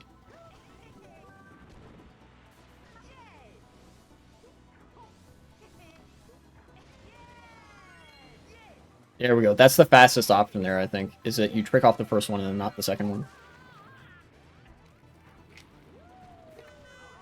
Ow. You hit me into my own banana. I've been hoisted by my own petard. God damn it. I'm getting wheelie bumped 1,000,000 times. It's okay. Now I'm in a, like, mid to back spot, so I'll get a good item. Fuck it! Ugh, get me up there.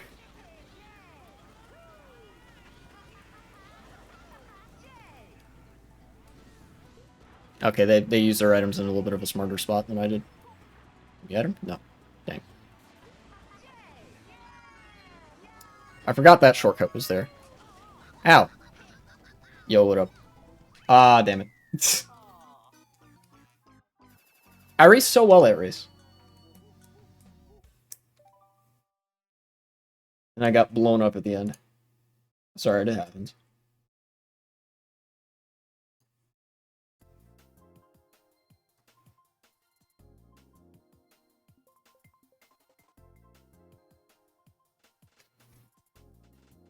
Are there any other ROM hacks that I've played recently? Then, well, I guess not recently. I haven't been playing much Pokemon ROM hacks recently.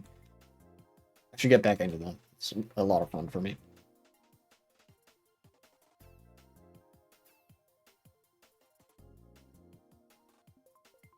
I haven't played very many Kaizo ROM hacks in the sense of like the ROM hacks that put the word Kaizo in the hack title.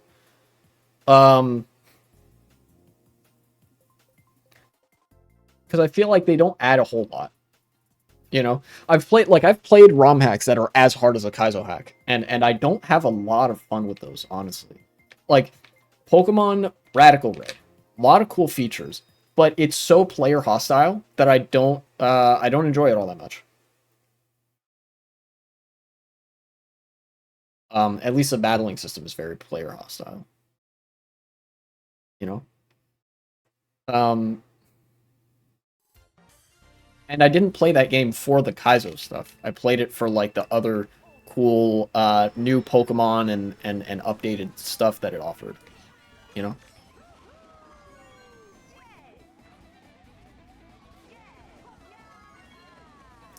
Um,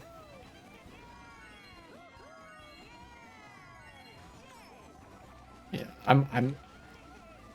You know what else I've also never played? I don't think I've ever played not all the way through. I haven't played Pokemon Light Platinum.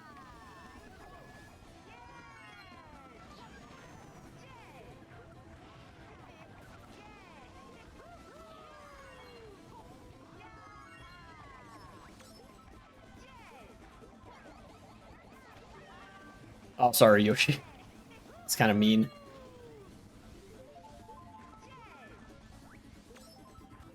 No. Damn it, I'm not driving well. Yeah, pass.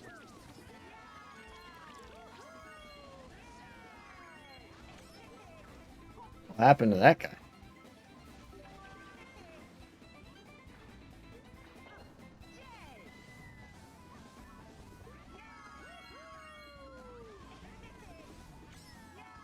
Oh, the ship is a thing you can actually drive on and it sinks. That's interesting. Smooth Brain doesn't do well with Kaizo. Hyper difficult for the sake of being difficult. ROM hacks. Yeah, I don't find that all that interesting because like the reason I play a ROM hack isn't for the difficulty.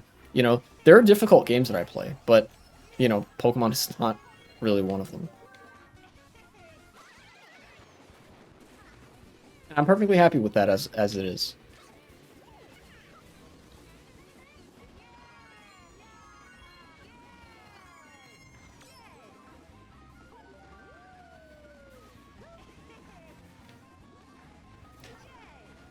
Ah.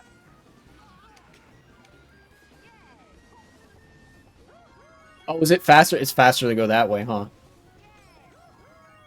Dang. Here, I will do this, I think.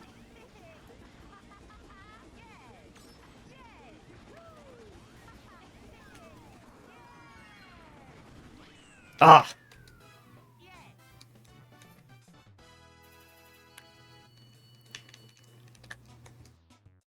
I think the only time I think a Kaizo hack is really interesting is with platforming games. And by that I mostly mean Mario games.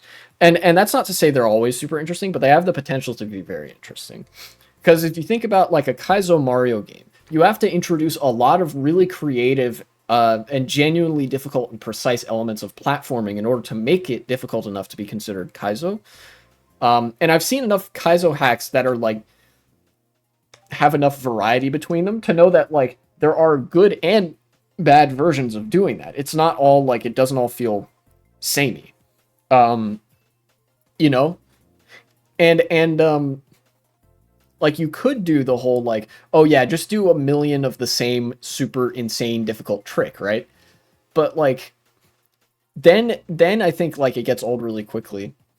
Um, and I think with Pokemon games that isn't present as much. There's a lot more leeway for people who make ROM hacks to just sort of make the same old trick, you know? And by the same old trick, what I mostly mean is that every Pokemon hack that like ramps up the difficulty, what do? Well, they give gym leaders really high level Pokemon, and then they give them perfect EVs and IVs and competitive movesets. And that's it. There's no real creativity there, you know? Sometimes honestly the more interesting thing that I've seen done in some like difficulty upscaling in Pokemon is when yes you have like maybe a competitively viable or reasonable team, but instead of like doing the whole perfect EVs and IVs thing, it's just Pokemon you wouldn't necessarily expect that do fit into the theming, you know, like give a grass type gym leader also a lot of also like a water type, you know, to counter the fire types that you would bring.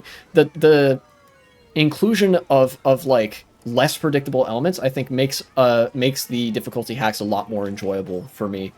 Um, you know, that's one of the few things in Radical Red that I did enjoy is that like, you know, I basically view the whole oh perfect EV IV spread as sort of a cheap trick, but then like the adding moves that you might not expect and Pokemon that you might not expect, that is genuine creativity to me. You know?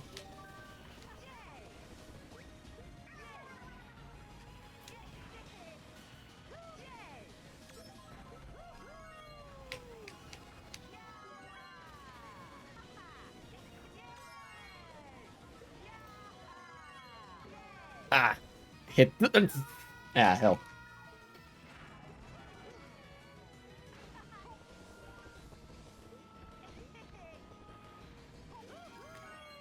Ah, damn it. I tried to do the thing, but I messed up. I used to be able to do that on this custom track, but I guess not anymore.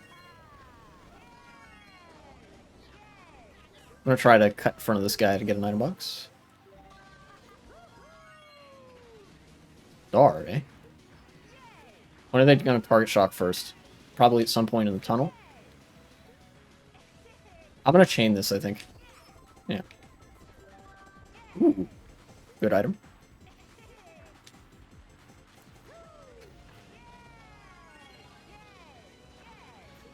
That was a little bit awkward.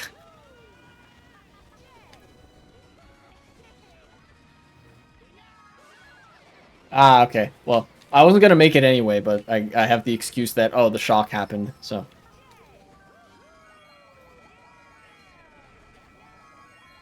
Nice try.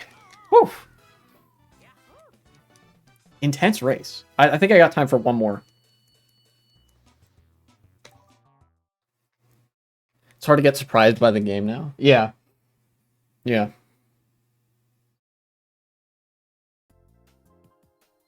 You know what, as well? Pokemon Bloody Platinum Redux did something interesting that I haven't seen before, which makes me respect the ROM hack quite a bit more than something like Radical Red.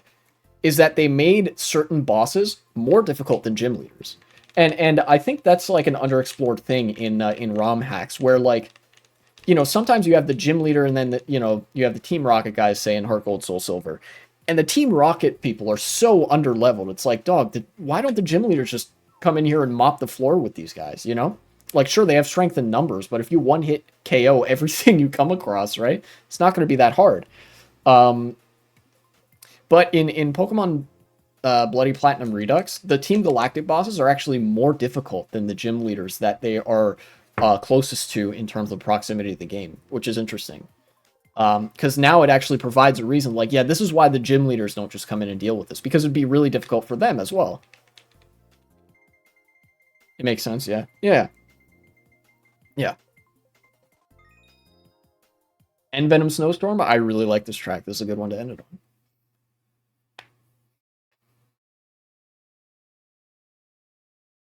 Yeah, you know, I'd have to give it a lot of thought. What elements of like Pokemon in particular that I like, if we're coming at this from the perspective of wanting to make like a more difficult Pokemon game, because it's clear that like the most common tropes are not really the things that work.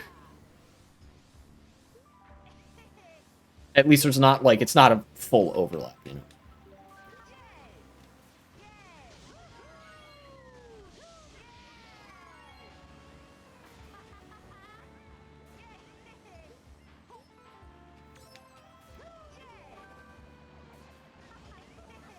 In fact, I think if I could if I had to vocalize my biggest gripe, it would probably be with the just full EV IV like no gradual ramp up model of Kaizo difficulty in Pokemon. Particularly, I encountered this in Radical Red with the first gym, like Faulkner. There is no way that you can actually go into that early in the game, having picked out a team that's capable of dealing with him. And I think that's bad design, right? Because his Pokemon, as far as I know, even that early in the game, his Pokemon have full move sets, full like competitive EV IV spread, and also have like items and stuff, which there's no way you could have gotten at that point in the game. Um, it's like it's an unnecessary difficulty spike, I think, but it's also like anti-game design, if that makes sense, right? Like even in a Kaizo game, to make it still feel like a game, you know, there should be a proper amount of lead up and design that makes you feel like you can maybe take the challenges as they're coming to you, you know? Like, if you want to make me think, then make me think, by all means. You know, that's kind of how Pokemon works at its best when it's difficult, you know, is that you do have to think about the moves that you're making. But, like, instead of that, what they do is they try to bust your brain and make you grind for hours before you even get to like, the point where you can start, like, properly thinking about what it is you need to do. You know, and combine that with the fact that there's a hard level cap in Radical Red, you know, and that's just bad design. You know? Like, it's a single-player Pokemon game. At some point, just leveling myself up a shit ton should be a solution to the problem I'm facing. You know? Maybe it shouldn't be the end-all be-all, but it should be an option. So, I guess for all the problems I've had with ROM hacks like Radical Red, which I have name dropped several times, I think those could really, a lot of those could be solved if you just didn't have the competitive set, a competitive spread of EVs and IVs at least until very, very late into the game, right? Because there's no way that you go in wanting to play a new Pokemon game and knowing that you have to grind for hours. That's just not fun. That's not a game anymore. You've given me a homework assignment, and I'm not in school. I'm not here to do homework. You know, I might actually turn that into a segment. Yeah, maybe I will. So totally I want fun. Yes, even the most difficult Pokemon ROM hack should be fun because you're making a Pokemon game. You're not making cock and ball torture. Unless you are, in which case, go off, but I'm not into that. Anyways. I'm gonna find somebody to raid. Who is live right now? Not really anybody that I think is like relevant to what I've been doing here. Okay. No raid this time. I will be back on Monday. in the meantime, I guess I'll see you guys then, and I'll, thanks for today's stream. And likewise, thanks for turning out. I saw there was like, I don't know, anywhere from like 4 to 8 viewers the whole time. I'm glad that I could be entertaining to some people today. Yeah, if you're new here, I'll be back on Monday. I stream every other day at 1:30 p.m. East Coast time. Feel free to translate that to your time zone as appropriate. And I'll see you in a couple days.